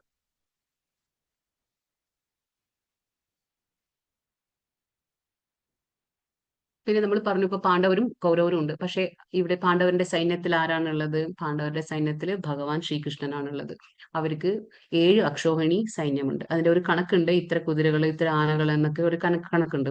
പിന്നെ കൗരവരുടെ അടുത്താണെങ്കിൽ 11 അക്ഷോഹിണി സൈന്യവും ഉണ്ട്. പിന്നെ അവർക്ക് അവരുടെ നാരായണീ സൈന്യവും ഉണ്ട്. കാരണം ഭഗവാൻ ചോദിക്കുകയാണ്, നിങ്ങൾക്ക് ഞാൻ വേണോ എന്റെ സൈന്യം വേണോ എന്ന് ചോദിക്കുമ്പോൾ കൗരവർ പറയും, ഞങ്ങൾക്ക് സൈന്യം മതി, ഭഗവാന്റെ നാരായണീ സൈന്യം മതി എന്ന് പറയും. കാരണം ഭഗവാൻ പറയും, ഞാൻ യുദ്ധത്തിൽ ആയുധങ്ങളൊന്നും എടുക്കുകയില്ല എന്ന്. അപ്പൊ അതുകൊണ്ട് അവർ അങ്ങനെ പറയും, അപ്പൊ നാരായണീ സൈന്യം മതി എന്ന്. പക്ഷേ പാണ്ഡവർ എന്ത് പറയും? ഭഗവാനെ മതി ഞങ്ങൾക്ക് എന്ന് പറയും. അപ്പൊ അതുകൊണ്ട് തന്നെ ഭഗവാൻ എവിടെയാണോ അവിടെ വിജയം ഉറപ്പാണ്. അപ്പൊ പാണ്ഡവരുടെ കൂടെ ആരാണുള്ളത്? ഭഗവാനാണ്. അർജുന ഉവാച സേനയോരുഭയോർമധ്യേ രഥം സ്ഥാപയമേച്യുത യാവദേതാൻ നിരീക്ഷേഹം യോദ്ധുകാമാനവസ്ഥിതാൻ കൈർമയാ സഹ യോദ്ധവ്യ അസ്മിൻ രണയുദ്ധ സമുദ്യമേ. ഹേ അച്യുത, ചുതി അഥവാ വീഴ്ച പറ്റാത്തവനെ, ഇരു സൈന്യങ്ങൾക്കും മധ്യത്തിലായി എന്റെ തേര് കൊണ്ടു നിർത്തുക. ആരൊക്കെയാണ് യുദ്ധകാംക്ഷികളായിട്ട് ഇവിടെ വന്നിട്ടുള്ളതെന്ന് ഞാനൊന്ന് കാണട്ടെ. അപ്പൊ ഇവിടെ ഭഗവാൻ ആരാണ്? തേരാളിയാണ്. ഭഗവാൻ സ്വയം ഭഗവാനാണ്. പക്ഷെ എങ്കിലും അർജുനന്റെ തേരാളിയായിട്ട്, അതുകൊണ്ടാണ് കൃഷ്ണനെ എന്താണ് വിളിക്കുന്നത്? അച്യുത എന്ന് പറഞ്ഞാൽ ചുതി അഥവാ വീഴ്ച പറ്റാത്തവൻ. കാരണം ഭഗവാൻ ഒരിക്കലും ഭഗവാന്റെ ഭക്തന്മാർക്ക് സ്നേഹം നൽകാൻ ഒരിക്കലും വീഴ്ച പറ്റിയില്ല ഭഗവാന്. അതാണ് അച്യുത എന്നുള്ള പേര് ഇവിടെ ഭഗവാന് കൊടുക്കുന്നത്. അപ്പോ ഇവിടെ അർജുനൻ പറയാണ്, ഭഗവാനെ എനിക്ക് കൃഷ്ണനോട് പറയാണ്, എന്നെ ഒന്ന് രഥം സ്ഥാപിയ മേ അച്യുത, ഈ എന്റെ രഥത്തെ കൊണ്ടുപോയിട്ട് ഒന്ന് ആ സെന്ററിൽ 2 സൈന്യങ്ങളുടെ നടുക്ക് കൊണ്ടുപോയി നിർത്താൻ പറയാണ്. കാരണം അർജുനൻ ആഗ്രഹിക്കുന്നു, ആരൊക്കെയാണ് ഈ നമ്മളോട് യുദ്ധം ചെയ്യാൻ വന്നിരിക്കുന്നത്, അപ്പൊ യുദ്ധകാംക്ഷികളായിട്ട് ആരൊക്കെ വന്നിട്ടുണ്ടെന്ന് എനിക്കൊന്ന് കാണണം, ആഗ്രഹമുണ്ട് എന്ന് പറഞ്ഞ് തേരാളിയായ ഭഗവാനോട് പറയാണ്, കൊണ്ടുപോയി ആ രഥം അങ്ങോട്ട് സ്ഥാപിക്കാൻ, നടുക്ക് കൊണ്ടുപോയി സ്ഥാപിക്കാൻ പറയാണ്. വേപതുശ്ച ശരീരീ മേ രോമഹർഷശ്ച ജായത്തെ ഗാന്ധീവം സംസ്ഥേവസ്താത് ത്വക് ചൈവ പരിദഹ്യത്തെ. എന്റെ ശരീരം വിറയ്ക്കുകയും രോമാഞ്ചം ഉണ്ടാവുകയും ചെയ്യുന്നു. എന്റെ വില്ല് ഗാന്ധീവം കയ്യിൽ നിന്ന് വഴുതുന്നു, തൊലി ചുട്ടുനീറുന്നു. ഇവിടെ ഒരു എന്താ പറയാ, ഈ യുദ്ധത്തിനായിട്ട് ഭഗവാനെ തേരാളിയാക്കി വെച്ചുകൊണ്ട് അർജുനൻ പോവുകയാണ്. അവിടെ പോയിട്ട് ആ 2 സൈന്യങ്ങളുടെ നടുക്ക് നിർത്താൻ പറഞ്ഞു, തേരിനെ കൊണ്ടുപോയിട്ട്. അപ്പൊ അതേപോലെ ഭഗവാൻ കൊണ്ടുപോയി തേര് അവിടെ നടുക്ക് നിർത്താണ്. അത് കഴിഞ്ഞിട്ട് അർജുനൻ കാണുകയാണ് ഓപ്പോസിറ്റിൽ ആരൊക്കെയാണ് യുദ്ധകാംക്ഷികളായിട്ട് വന്നിട്ടുള്ളത് എന്നെല്ലാം അവരൊക്കെ കാണുകയാണ്. കണ്ടു കഴിഞ്ഞിട്ട് എന്താണ് അർജുനന് സംഭവിക്കുന്നത്? ശരീരം വിറയ്ക്കുകയാണ്. അർജുനന്റെ ശരീരം വിറയ്ക്കുകയാണ്, പേടി കൊണ്ടല്ല, രോമാഞ്ചം ഉണ്ടാകുകയാണ് ചെയ്യുന്നത്. എന്റെ വില്ലും ഗാണ്ഡീവം കയ്യിൽ നിന്ന് വഴുതുന്നു, തൊലി ചുട്ടുനീറുന്നു. അപ്പൊ അർജുൻ ഇതൊക്കെ ഈ മാതിരി ഓരോ ലക്ഷണങ്ങൾ എന്തുകൊണ്ടാണ് സംഭവിക്കുന്നതെന്ന് വെച്ചാൽ അർജുനന് പേടി കൊണ്ടല്ല, പക്ഷേ എല്ലാം എന്റേതായ ആൾക്കാരാണ്, എന്റെ സ്വന്തക്കാരും ബന്ധുമിത്രാദികളും കുടുംബക്കാരും ഒക്കെയാണ് യുദ്ധം ചെയ്യാൻ നിൽക്കുന്നത്, ഓപ്പോസിറ്റ് ചെന്നിട്ട് നിൽക്കുന്നത്. പക്ഷെ അതൊക്കെ കാണുമ്പോൾ അർജുനന് പേടി കൊണ്ടല്ല, പക്ഷെ അർജുനന്റെ ആ നല്ല മനസ്സിന്റെ ഉടമസ്ഥനായതുകൊണ്ടാണ് അർജുനന് ഈ എല്ലാ ലക്ഷണങ്ങളും അർജുനൻ കാണിക്കുന്നത്. രോമാഞ്ചം ഉണ്ടാവുന്നു, ശരീരം വിറയ്ക്കുന്നു, കയ്യിൽ നിന്ന് ഗാണ്ഡീവം എന്ന് പറഞ്ഞാൽ അർജുനന്റെ വില്ലിന്റെ ആ പേരാണത്, ഗാണ്ഡീവം. അത്രയും പവറുള്ള ഒരു ഗാണ്ഡീവം പോലും കയ്യിൽ നിന്ന് വഴുതി പോകുന്നു. അത് അർജുനന്റെ ആ ഒരു അവസ്ഥ നമുക്ക് മനസ്സിലാക്കാൻ പറ്റൂടെ. न च शक्नोम्यवस्थातुं भ्रमातीव च मे मनः നിമിത്താനി ച പശ്യാമി വിപരീതാനി കേശവ. എനിക്ക് ഇപ്പോൾ ഉറച്ചു നിൽക്കാൻ കൂടി സാധിക്കുന്നില്ല, ഞാൻ എന്നെ തന്നെ മറന്നു പോകുന്നു, മനസ്സ് ചുറ്റിക്കറങ്ങുന്നു. അല്ലയോ കൃഷ്ണ, കേശവ, കേശി എന്ന അസുരനെ വധിച്ചവനെ, ദൗർഭാഗ്യ ലക്ഷണങ്ങളാണ് ഞാൻ എമ്പാടും കാണുന്നത്. അപ്പൊ ദൗർഭാഗ്യ ലക്ഷണം എന്ന് പറഞ്ഞാൽ നമ്മൾ ബാഡ് ഒമെൻസ് എന്ന് പറയും. അപ്പൊ അർജുൻ കൃഷ്ണനോട് പറയാണ്, ഞാൻ എല്ലായിടത്തും ഇങ്ങനെയുള്ള ആ ദൗർഭാഗ്യ ലക്ഷണങ്ങളാണല്ലോ കാണുന്നത്, എനിക്കിപ്പോൾ ഉറച്ചു നിൽക്കാൻ പോലും പറ്റാണ്ടായി തുടങ്ങി, ഞാൻ എന്നെ തന്നെ മറന്നു പോകുന്നു, എന്റെ മനസ്സ് ചുറ്റിക്കറങ്ങുന്നു, എനിക്കിപ്പോ നിൽക്കാൻ പറ്റാണ്ടായി. കേശവ എന്ന് വിളിക്കുന്നു. കേശവ എന്ന് പറഞ്ഞാൽ കേശി എന്ന അസുരനെ വധിച്ചത് കൊണ്ട് ഭഗവാനെ കേശവ എന്നുള്ള ഒരു പേരും കൂടിയുണ്ട്. പിന്നെ വിഷാദത്തിനുള്ള 5 കാരണങ്ങൾ. അപ്പൊ അർജുന വിഷാദ യോഗമാണല്ലോ ഈ അധ്യായത്തിന്റെ പേര്. അപ്പൊ അർജുനന് വിഷാദം, നമ്മൾ എന്തുകൊണ്ടാണ് അത് പറയുന്നു? അർജുനന് വിഷാദം. അപ്പൊ ആ വിഷാദത്തിനുള്ള 5 കാര്യങ്ങളാണ് ഇവിടെ പറയുന്നത്. ആദ്യത്തെ കാര്യം മൃദുല ഹൃദയത്വം. അത് 1.28 ശ്ലോകത്തിൽ നമ്മൾ കവർ ചെയ്തു. ഭൗതിക സുഖാനുഭവങ്ങൾ 1:31. പാപം, കുടുംബ പാരമ്പര്യം, തീരുമാനം എടുക്കാനാവാത്ത അവസ്ഥ. ഈ 5 കാര്യങ്ങൾ കൊണ്ടാണ് നമ്മൾക്ക് പറയാൻ കഴിയുന്നത് അർജുനൻ വിഷാദയോഗം എന്ന് പറയുന്നത്. ഈ 5 കാരണങ്ങളാണ് അർജുനന്റെ വിഷാദത്തിനുള്ള കാരണങ്ങളാണ്. ഒന്നുകൂടി പറയാം: മൃദുല ഹൃദയത്വം, ഭൗതിക സുഖാനുഭവങ്ങൾ, പാപം, കുടുംബ പാരമ്പര്യം, തീരുമാനം എടുക്കാൻ പറ്റാത്ത അവസ്ഥ. ഇപ്പൊ ഇതിൽ നമുക്ക് ആദ്യത്തെ നോക്കാം. മൃദുല ഹൃദയത്വം. അർജുന ഉവാച ദൃഷ്ട്വാമേകം സ്വജനം കൃഷ്ണ യുയുത്സും സമുപസ്ഥിതം സീദന്തി മമ ഗാത്രാണി മുഖം ച പരിശുഷ്യതി. അർജുനൻ പറഞ്ഞു, യുദ്ധത്തിനൊരുങ്ങി വന്നിട്ടുള്ള ഈ പാണ്ഡു ബന്ധുമിത്രാദികളെ കണ്ടിട്ട് എന്റെ അവയവങ്ങൾ തളരുന്നു, മുഖം വളരുന്നു. അപ്പം ഇവിടെ അർജുനൻ പറയാണ്, ഇവരെയൊക്കെ കണ്ടിട്ട് ആരാണ് ഇത്? ശത്രു എന്ന് പറയുന്ന സ്ഥലത്ത് നിൽക്കുന്നത് ആരൊക്കെയാണ്? എല്ലാം അവനവന്റെ കുടുംബത്തിലെ ബന്ധുമിത്രാദികളും കുടുംബാംഗങ്ങളാണ് വന്ന് നിൽക്കുന്നത്. അത് കണ്ടപ്പോഴത്തേക്കും അവന് ഒരുപാട് അല്ലെങ്കിൽ ഹൃദയം വളരെ കോമലമാണ്. അപ്പൊ ഈ സ്വാഭാവികമായിട്ടുള്ള ഈ ലക്ഷണങ്ങളാണ് കോമല ഹൃദയമുള്ളവർക്ക് സംഭവിക്കുക. കാരണം ശത്രുഭാഗത്ത് നിൽക്കുന്ന ആരാണ്? എല്ലാം നമ്മുടെ എന്ന് വിചാരിക്കുന്ന ആൾക്കാരാണ് നിൽക്കുന്നത് ഓപ്പോസിറ്റില്. അപ്പൊ അത് കാണുമ്പോൾ അർജുനൻ ഉണ്ടാകുന്ന ആ സ്വാഭാവികമായിട്ടുള്ള ആ കോമല ഹൃദയത്തിന്റെ ലക്ഷണമാണത്. അത് ഒരു വീക്ക്നെസ് അല്ല, അവന്റെ കഴിവുകേടോ ഒന്നുമല്ല. പക്ഷെ അത് അവിടുത്തെ ആ കോമൽ ഹൃദയം ഉള്ളത് കൊണ്ട് സംഭവിക്കുന്ന മാറ്റങ്ങളാണിത്. പിന്നെ ഭൗതിക സുഖാനുഭവങ്ങൾ. നച ശ്രേയോ അനുപശ്യാമി ഹത്വാ സ്വജനമാഹവേ ന കാംക്ഷേ വിജയം കൃഷ്ണ നച രാജ്യം സുഖാനി ച. ബന്ധുക്കളെ യുദ്ധത്തിൽ കൊല്ലുന്നത് കൊണ്ട് എന്ത് ഗുണമുണ്ടാവുമെന്ന് എനിക്ക് മനസ്സിലാവുന്നില്ല കൃഷ്ണ. എനിക്ക് വിജയം ആവശ്യമില്ല, രാജ്യമാവട്ടെ സുഖമാവട്ടെ എനിക്ക് വേണ്ട. ഇവിടെ അർജുനൻ പറയുന്നു, ബന്ധുക്കളെ യുദ്ധത്തിൽ കൊന്നിട്ട് എനിക്ക് എന്ത് കിട്ടാനാണ്? എനിക്ക് എന്താണ് നേട്ടം? നമ്മൾ പറയില്ലേ, നമ്മളിപ്പോ എന്ത് കാര്യം ചെയ്യുമ്പോഴും നമ്മൾ എന്താ ആലോചിക്കുക?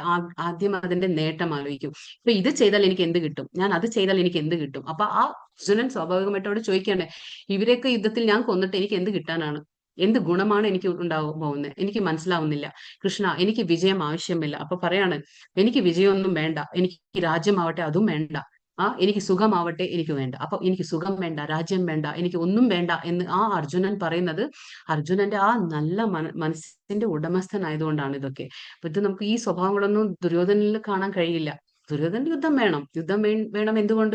എല്ലാം നേടിയെടുക്കണം എനിക്ക് മാത്രം. ധൃതരാഷ്ട്രർക്കും യുദ്ധം വേണം. പക്ഷെ അർജുനൻ അങ്ങനെയല്ല. അർജുനൻ കാണുന്നത് എല്ലാം ബന്ധുമിത്രങ്ങളാദി ആൾക്കാരെയും പിന്നെ എല്ലാം കുടുംബക്കാരെയൊക്കെ കണ്ടിട്ട് പറയാണ്, ഇവരൊക്കെ കൊന്നിട്ട് എനിക്ക് എന്ത് കിട്ടാനാ? എന്ത് സുഖമാണ് എനിക്ക് കിട്ടാൻ പോകുന്നത്? ഇനിയിപ്പോ രാജ്യം കിട്ടിയാൽ തന്നെ എനിക്ക് എന്തിനാണത്? ഇതൊക്കെയാണ് അർജുനൻ ചിന്തിക്കുന്നത്. അപ്പൊ ഇതൊന്നും എനിക്ക് വേണ്ട കൃഷ്ണ എന്നാണ് അർജുനനോട് പറയുന്നത്.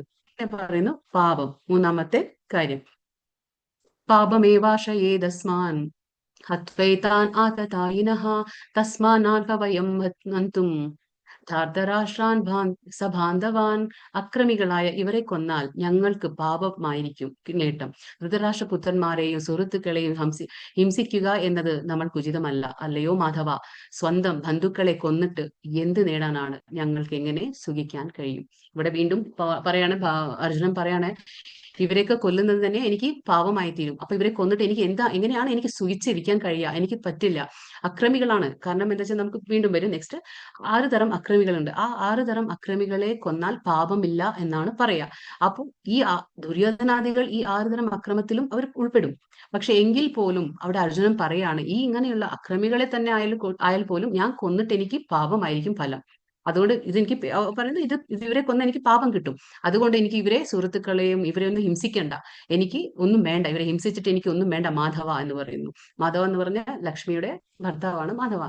അപ്പൊ സ്വന്തം ബന്ധുക്കളെ കൊന്നിട്ട് എനിക്ക് എന്ത് നേടാനാണ്? ഞങ്ങൾക്ക് എങ്ങനെ സുഖിക്കാൻ കഴിയും? ഈ സ്വന്തം ബന്ധുക്കളെ ഇവരൊക്കെ കൊന്നിട്ട് എനിക്ക് പാപം കിട്ടും, കൂടാതെ എനിക്ക് എങ്ങനെ സുഖിക്കാൻ കഴിയും? ഇതൊക്കെയാണ് അർജുനൻ പറയുന്നത്. പിന്നെ ഇപ്പൊ ഞാൻ കുറച്ച് നേരത്തെ മുന്നേ പറഞ്ഞ പോലെ ആതതായിന എന്ന് പറഞ്ഞ അക്രമികൾ, 6 തരം അക്രമികളാണ് ഇവിടെ പറയുന്നത്. വൈദിക പ്രമാണങ്ങൾ അനുസരിച്ച് അക്രമികൾ 6 കൂട്ടരാണ്. വിഷം കൊടുക്കുന്നവൻ, വീട് തീവയ്ക്കുന്നവൻ, മാരകായുധങ്ങൾ കൊണ്ട് ആക്രമിക്കുന്നവൻ, സ്വത്ത് കൊള്ളയടിക്കുന്നവൻ, ഭൂമി കയ്യേറുന്നവൻ, അന്യന്റെ ഭാര്യയെ അപഹരിക്കുന്നവൻ. അത്തരം അക്രമികളെ ഉടനെ വധിക്കണം, അതുകൊണ്ട് പാപമില്ല. ഇവിടെ എന്താണ് ഭഗവാൻ പറയുന്നത്? ഈ 6 തരം അക്രമികളെ നമ്മൾ കൊന്നാലും നമുക്കത് പാപമില്ല, ഏൽക്കുന്നില്ല. പക്ഷെ അർജുനൻ എന്താ പറഞ്ഞേ? ആതതായിന, അവരെ കൊന്നിട്ട് തന്നെ ഒരു ആതതായിന ആയിരിക്കാം, അവർ അക്രമികളായിരിക്കാം, എങ്കിൽ പോലും ഞാൻ അവരെ കൊന്ന എനിക്ക് പാപം കിട്ടും എന്ന് പേടിക്കുകയാണ്. അപ്പൊ എനിക്ക് വേണ്ട, അങ്ങനെ അവരെ കൊന്നിട്ട് എനിക്ക് ആ പാപവും വേണ്ട, അതിൽ കിട്ടുന്ന എനിക്കൊരു നേട്ടവും വേണ്ട എന്ന് പറയുന്നു. വിഷം കൊടുക്കുന്നവൻ, വീട് തീ വയ്ക്കുന്നവൻ, മാരകായുധങ്ങൾ കൊണ്ട് ആക്രമിക്കുന്നവൻ, സ്വത്ത് കൊള്ളയടിക്കുന്നവൻ, ഭൂമി കയ്യേറുന്നവൻ, അന്യന്റെ ഭാര്യയെ അപഹരിക്കുന്നവൻ. പിന്നെ ഇതാണ് 6 തരത്തിലുള്ള അക്രമികൾ. പിന്നെ അർജുനൻ എന്ത് പറഞ്ഞു? അവന്റെ ആ വിഷാദത്തിന് കാരണം എന്താണ്? കുടുംബ പാരമ്പര്യം. അധർമാഭിഭവാത് കൃഷ്ണ പ്രദുഷ്യന്തി കുലസ്ത്രീയഃ സ്ത്രീഷു ദൃഷ്ടാസു വാർഷ്ണേയ ജായത്തെ വർണ്ണസങ്കരഃ. അല്ലയോ കൃഷ്ണ, കുലത്തിൽ അധർമ്മം മുന്നിട്ടു നിന്നാൽ സ്ത്രീകൾ ദുഷിച്ചു പോകും. അല്ലയോ വാർഷ്ണി കുലത്തിൽ പിറന്നവനെ, സ്ത്രീത്വം ദുഷിച്ചാൽ ആർക്കും വേണ്ടാത്ത കുട്ടികൾ ജനിക്കുന്നു. ഇവിടെ കൃഷ്ണനെ വാർഷ്ണേയ എന്ന് വിളിക്കുന്നു. കാരണം വൃഷ്ണി കുലത്തില് ജനിച്ചതുകൊണ്ട് കൃഷ്ണനെ വാർഷ്ണേയ എന്ന് വിളിക്കും. പിന്നെ ഇവിടെ എന്താ പറഞ്ഞ, വർണ്ണസങ്കര എന്നുള്ള ഒരു വേർഡ് ഉണ്ട്. വർണ്ണസങ്കര എന്ന് പറഞ്ഞാൽ നമുക്ക് വേണ്ടാത്ത കുട്ടികൾ ജനിക്കും. വേണ്ടാത്ത കുട്ടികൾ എങ്ങനെയാണ് ജനിക്കുക? ഇപ്പൊ യുദ്ധത്തിൽ സാധാരണയായിട്ട് ആരാ പോവുക? യുദ്ധത്തില് വീട്ടിലെ പുരുഷന്മാരെല്ലാം പോവും. അപ്പൊ അങ്ങനെ പുരുഷന്മാരെല്ലാം യുദ്ധത്തിൽ പോയി കഴിഞ്ഞാൽ അപ്പൊ അവര് അവിടെ മരണപ്പെടുമ്പോൾ എന്താണ് സംഭവിക്കുന്നത്? കുലത്തിലുള്ള സ്ത്രീകളെല്ലാം ദുഷിച്ചു പോകും. കാരണം അവരെ നോക്കാനും അവരെ എന്താ പറയാ, വീട്ടിലെ ഒരു ഉടമസ്ഥൻ ഇല്ലാത്തൊരു വീടായി തീരും. അപ്പോൾ സ്ത്രീകൾ സ്വാഭാവികമായിട്ട് ദുഷിച്ചു പോകും. അല്ലയോ വാഷ്ണികുലത്തിൽ പിറന്നവനെ, സ്ത്രീത്വം ദുഷിച്ചാൽ എന്താണ് സംഭവിക്കുക? ഒരു കുടുംബത്തിലെ സ്ത്രീ ദുഷിച്ചു കഴിഞ്ഞാൽ എന്താണ് സംഭവിക്കുക? വേണ്ടാത്ത സന്തതികൾ ഉണ്ടാവും. അപ്പൊ വേണ്ടാത്ത കുട്ടികൾ ജനിക്കുന്നു. അതായത് വർണ്ണസങ്കര. കൃഷ്ണനോട് അർജുനൻ പറയാണ്, കുടുംബ പാരമ്പര്യം നഷ്ടപ്പെട്ടു പോകും. പിന്നെ ഇവരെന്ത് ചെയ്യും? ഈ എന്താ പറയാ, പുരുഷന്മാരില്ലാത്ത വീടാകുമ്പോൾ അവിടെ എന്താ പറയാ, പിതൃക്കൾക്ക് കൊടുക്കേണ്ട ആ ശ്രാദ്ധ കർമ്മം പോലും സമയത്ത് ചെയ്യുകയില്ല. അങ്ങനെ ഒരുപാട് കാര്യങ്ങളുണ്ട്. ഒരു എന്താ പറയാ, വീടിന്റെ ഒരു ഉടമസ്ഥനായ ഒരു പുരുഷൻ മരണപ്പെട്ടു കഴിഞ്ഞാൽ ഒരുപാട് കാര്യങ്ങൾ അവിടെ കുടുംബ പാരമ്പര്യമായിട്ട് നഷ്ടപ്പെട്ടു പോകും. പിന്നെ വേണ്ടാത്ത കുട്ടികൾക്ക് അത് അവിടെ അവസരം ഉണ്ടാകും, വർണ്ണസങ്കരമാവും. അപ്പൊ ഇതൊക്കെയാണ് അർജുനന്റെ ടെൻഷൻ. പിന്നെ അർജുനൻ എന്താണ് അവസാനത്തേത്? തീരുമാനം എടുക്കാനാവാത്ത ഒരു അവസ്ഥ. ന ചൈതദ്വിദ്മഃ കതരന്നോ യദ്വാ ജയേമ യദി വാ നോ ജയേയുഃ യനേവാ ഹത്വാ ന ജിജീവിഷാമ സ്ഥേനാവസ്ഥിതാഃ പ്രമുഖേ ധൃതരാഷ്ട്രാഃ. അവരെ ജയിക്കുന്നതോ അവരാൽ തോൽപ്പിക്കപ്പെടുന്നതോ ഏതാണ് നല്ലതെന്ന് നമുക്ക് അറിഞ്ഞുകൂടാ. ധൃതരാഷ്ട്രപുത്രന്മാരെ കൊന്നിട്ടും നാം ജീവിച്ചിരുന്നിട്ടും എന്ത് കാര്യം? എങ്കിലും അവർ ഇപ്പോൾ ഈ യുദ്ധത്തിനായി നമ്മുടെ മുമ്പാകെ നിൽക്കുന്നു. ഇവിടെ പറയാണ്, അവരെ ഞാൻ ജയിച്ചിട്ടോ, അപ്പൊ അവരെ കൊന്നിട്ട് ഞാൻ ജയിക്കുകയാണെങ്കിലും അതോ ഇനിയിപ്പോ അവരാൽ ഞാൻ കൊല്ലപ്പെടുകയാണെങ്കിലും ഏതാണ് നല്ലത്? എനിക്ക് ഒന്നും മനസ്സിലാകുന്നില്ല. അപ്പൊ പറയാണ്, ധൃതരാഷ്ട്രപുത്രന്മാരെ കൊന്നിട്ട് ഞാൻ ജീവിച്ചിരുന്നിട്ട് എന്ത് കാര്യം? അപ്പൊ അതായത് ഇപ്പൊ നമ്മളിപ്പോ പറയാണ്, ഇപ്പൊ എനിക്ക് രാജ്യം കിട്ടും, എല്ലാം കിട്ടും, പക്ഷെ ഈ യുദ്ധത്തിൽ ഞാൻ എല്ലാം ബന്ധുമിത്രാദികളും എല്ലാം കുടുംബക്കാരാണ്, അവരെല്ലാം ഞാൻ കൊന്നിട്ട് എനിക്ക് എന്താണ് കിട്ടാൻ പോകുന്നത്? അതിൽ എന്ത് കിട്ടും എനിക്ക്? അത് പറയാണ്. ഇനിയിപ്പോ അവരാൽ ഞാൻ കൊല്ലപ്പെട്ടാലും അല്ലെങ്കിൽ അവരെ ഞാൻ ജയിക്കണോ? ഏതാണ് ചെയ്യേണ്ടത്? അതും അറിയുന്നില്ല. എങ്കിലും അവർ ഇപ്പോൾ യുദ്ധത്തിനായി നമ്മുടെ മുമ്പാകെ നിൽക്കുന്നു. അവർ ഓൾറെഡി റെഡിയാണ്. കൗരവന്മാർ റെഡിയാണ് യുദ്ധം ചെയ്യാൻ. പക്ഷെ ഈ തോന്നലുകളൊക്കെ അർജുനന് മാത്രമാണ് ഉണ്ടാവുന്നത്. ദുര്യോധനന് ഇതൊന്നും തോന്നുന്നില്ല. അപ്പൊ തീരുമാനം എടുക്കാൻ പറ്റാത്ത ഒരു അവസ്ഥയിൽ അർജുനൻ നിൽക്കുകയാണ്. അപ്പൊ വിഷാദത്തിന്റെ 5 കാര്യങ്ങൾ നമ്മളിവിടെ പറഞ്ഞു. മൃദുല ഹൃദയത്വം, ഭൗതിക സുഖാനുഭവങ്ങൾ, പാപം, പിന്നെ പറഞ്ഞു കുടുംബ പാരമ്പര്യം, പിന്നെ പറഞ്ഞു തീരുമാനം എടുക്കാനാവാത്ത അവസ്ഥ. പിന്നെ ഈ ചിത്രത്തിൽ നമുക്ക് കാണാം ഒരേ സാഹചര്യത്തിലുള്ള വ്യത്യസ്തമായ പ്രതികരണങ്ങളാണ്. ഇപ്പോ ഇത് യുദ്ധക്കളമാണ്. അപ്പോ ഈ യുദ്ധക്കളത്തിൽ 3 തരം ആൾക്കാർ ഇവിടെ നമുക്ക് കാണാം. മുകളിൽ കാണുന്നത് ധൃതരാഷ്ട്രനാണ്. ഈ ചിത്രത്തിൽ ഇവിടെ കാണുന്നത് ധൃതരാഷ്ട്രൻ, ഇവിടെ അർജുനൻ കാണുന്നു, പിന്നെ കാണുന്നത് എന്താ? ഒരു മിനിറ്റ്.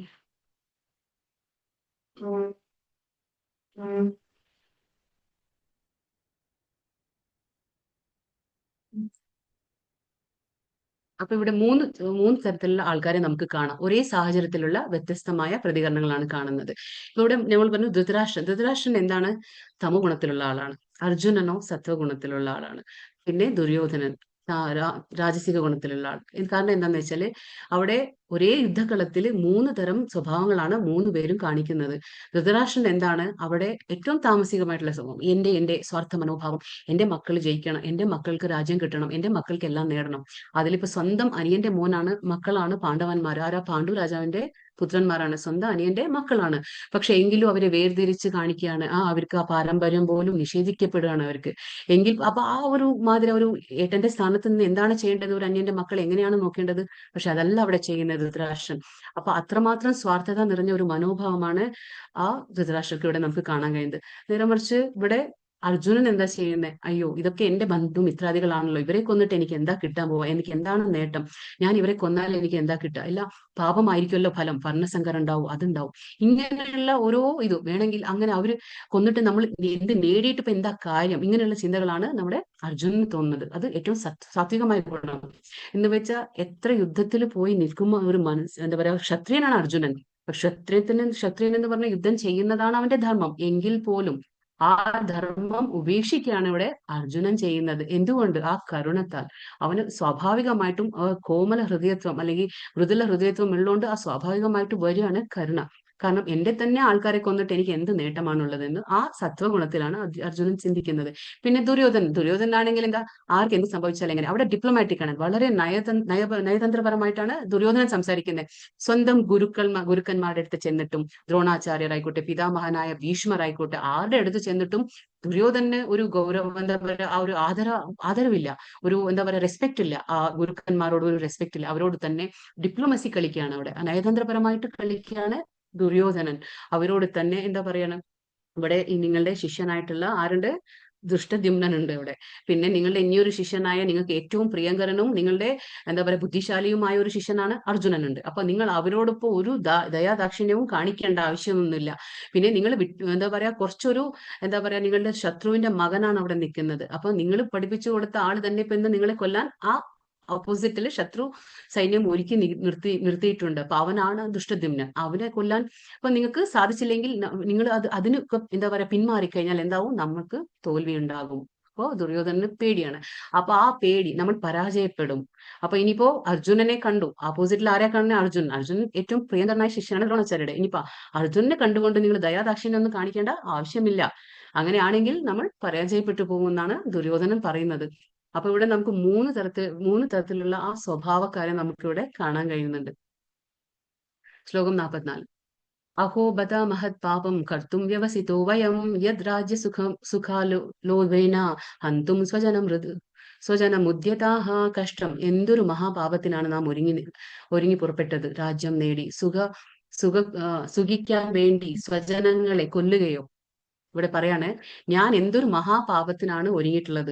സ്വന്തം ആൾക്കാരെ, സ്വജനങ്ങളെ കൊന്നിട്ട് എനിക്ക് എന്തിനാണ് ഈ രാജ്യം, അങ്ങനെ രാജ്യം നേടി ഞാൻ സുഖിക്കാൻ വേണ്ടിയാണോ ഇതിനൊക്കെ ഞാൻ പുറപ്പെട്ടിട്ടുള്ളത്. അപ്പൊ ഞാൻ ഇവരെയൊക്കെ കൊല്ലാനാണോ ഞാൻ മുന്നിലേക്ക് വന്നിട്ടുള്ളത് എന്ന് അത്രമാത്രം ദുഃഖിക്കുന്നു അർജുനൻ. യദി മാമ പ്രതീകാരം ശസ്ത്രപാണയാ ധാർത്തരാഷ്ട്രോത് രണേ ഹന്യും തന്മോക്ഷേമതരം ഭവേത്. ധാർത്തരാഷ്ട്രന്മാരോട് പൊരുതി നിൽക്കുന്നതിലും ഭേദം നിരായുധനായി പ്രതിരോധത്തിന് ഒരുങ്ങാതെ നിൽക്കുന്ന എന്നെ അവർ കൊല്ലട്ടെ എന്ന് വെക്കുകയാണ്. അപ്പൊ ഇവിടെ അർജുനൻ പറയാണ്, ഇപ്പൊ അർജുനൻ പറഞ്ഞില്ലേ, എന്റെ കയ്യിൽ നിന്നും ഗാണ്ഡീവം വഴുതി വീഴുന്നു, എനിക്കിവിടെ നിൽക്കാൻ പറ്റുന്നില്ല, എന്റെ ശരീരം ആകെ എന്താ പറയാ വിയർക്കുന്നു. അപ്പൊ ഒരുപാട് ഇങ്ങനെയുള്ള സിംറ്റംസ് കാണിക്കുകയാണ് അർജുനൻ. എന്തുകൊണ്ട്? എന്തൊക്കെ മൃദുല ഹൃദയത്വം ഉള്ളത് കൊണ്ടാണ്. അപ്പൊ പറയാണ്, ഇനിയിപ്പൊ നിരായുധനായി നിൽക്കുന്ന എന്നെ വേണമെങ്കിൽ അവർ കൊല്ലട്ടെ, എനിക്ക് അതിൽ പ്രശ്നമൊന്നുമില്ല. പറയാണ്, പൊരുതുന്നതിലും ഭേദം അതാണ്. ഞാൻ അവരോട്, സ്വന്തം എന്താ പറയാ കുടുംബക്കാരോടും ബന്ധുമിത്രാദികളോടും അവരോട് പൊരുതുന്നതിനേക്കാളും ഭേദമാണ് നിരായുധനായി നിൽക്കുന്ന എന്നെ അവര് കൊന്നോട്ടെ, അതാണ് ഭേദമെന്ന് അർജുനൻ തീരുമാനിക്കുകയാണ്. സഞ്ജയ ഉവാച ഏവം മുക്ത്വാർജുനഃ സംഖ്യേ രഥോപസ്ഥ ഉപാവിശത് വിസൃജ്യാന സശരം ചാപം ശോകസംവിഘ്നമാനസഃ. സഞ്ജയൻ പറഞ്ഞു, അർജുനൻ രണാങ്കണത്തിൽ വെച്ച് ഇത്രയും പറഞ്ഞിട്ട് വില്ലും ശരങ്ങളും താഴെയിട്ട് അത്യന്തം ദുഃഖിതനായി നേരിൽ ഇരുപ്പായി. അപ്പോൾ ഇതൊക്കെ അർജുനൻ പറഞ്ഞു. ഇങ്ങനെ 5 കാര്യങ്ങൾ നമ്മൾ കണ്ടു. എന്തൊക്കെയാണ് റീസൺസ് എന്നൊക്കെ അർജുനൻ പറഞ്ഞു. ഒരുപാട് ന്യായീകരണങ്ങളൊക്കെ കൊടുത്തു. യുദ്ധം ചെയ്യാതിരിക്കാൻ എന്തൊക്കെ വേണോ അതെല്ലാം പറഞ്ഞു കൊടുത്തു കൃഷ്ണനോട്. എന്നിട്ട് അർജുനൻ എന്താ ചെയ്യുന്നേ? ഒരു ഇരുപ്പായി. എന്താ അവിടെ രഥത്തിൽ എല്ലാം ഗാണ്ഡീവം വഴുതി വീഴുന്നു, അത് എല്ലാം പറഞ്ഞ് രഥത്തിലേക്ക് അങ്ങ് ഇരുന്നു. എന്ത് പറഞ്ഞു? ഇനി എന്നെ കൊണ്ട് യുദ്ധം ചെയ്യാൻ വയ്യ. ഇനിയിപ്പൊ നിരായുധനായിട്ടുള്ള എന്നെ അവർ കൊന്നാലും വേണ്ടില്ല, പക്ഷെ ഞാൻ സ്വന്തം ബന്ധുക്കളെ, മിത്രാദികളെ, കുടുംബക്കാരെ ഞാൻ കൊല്ലുന്നില്ല.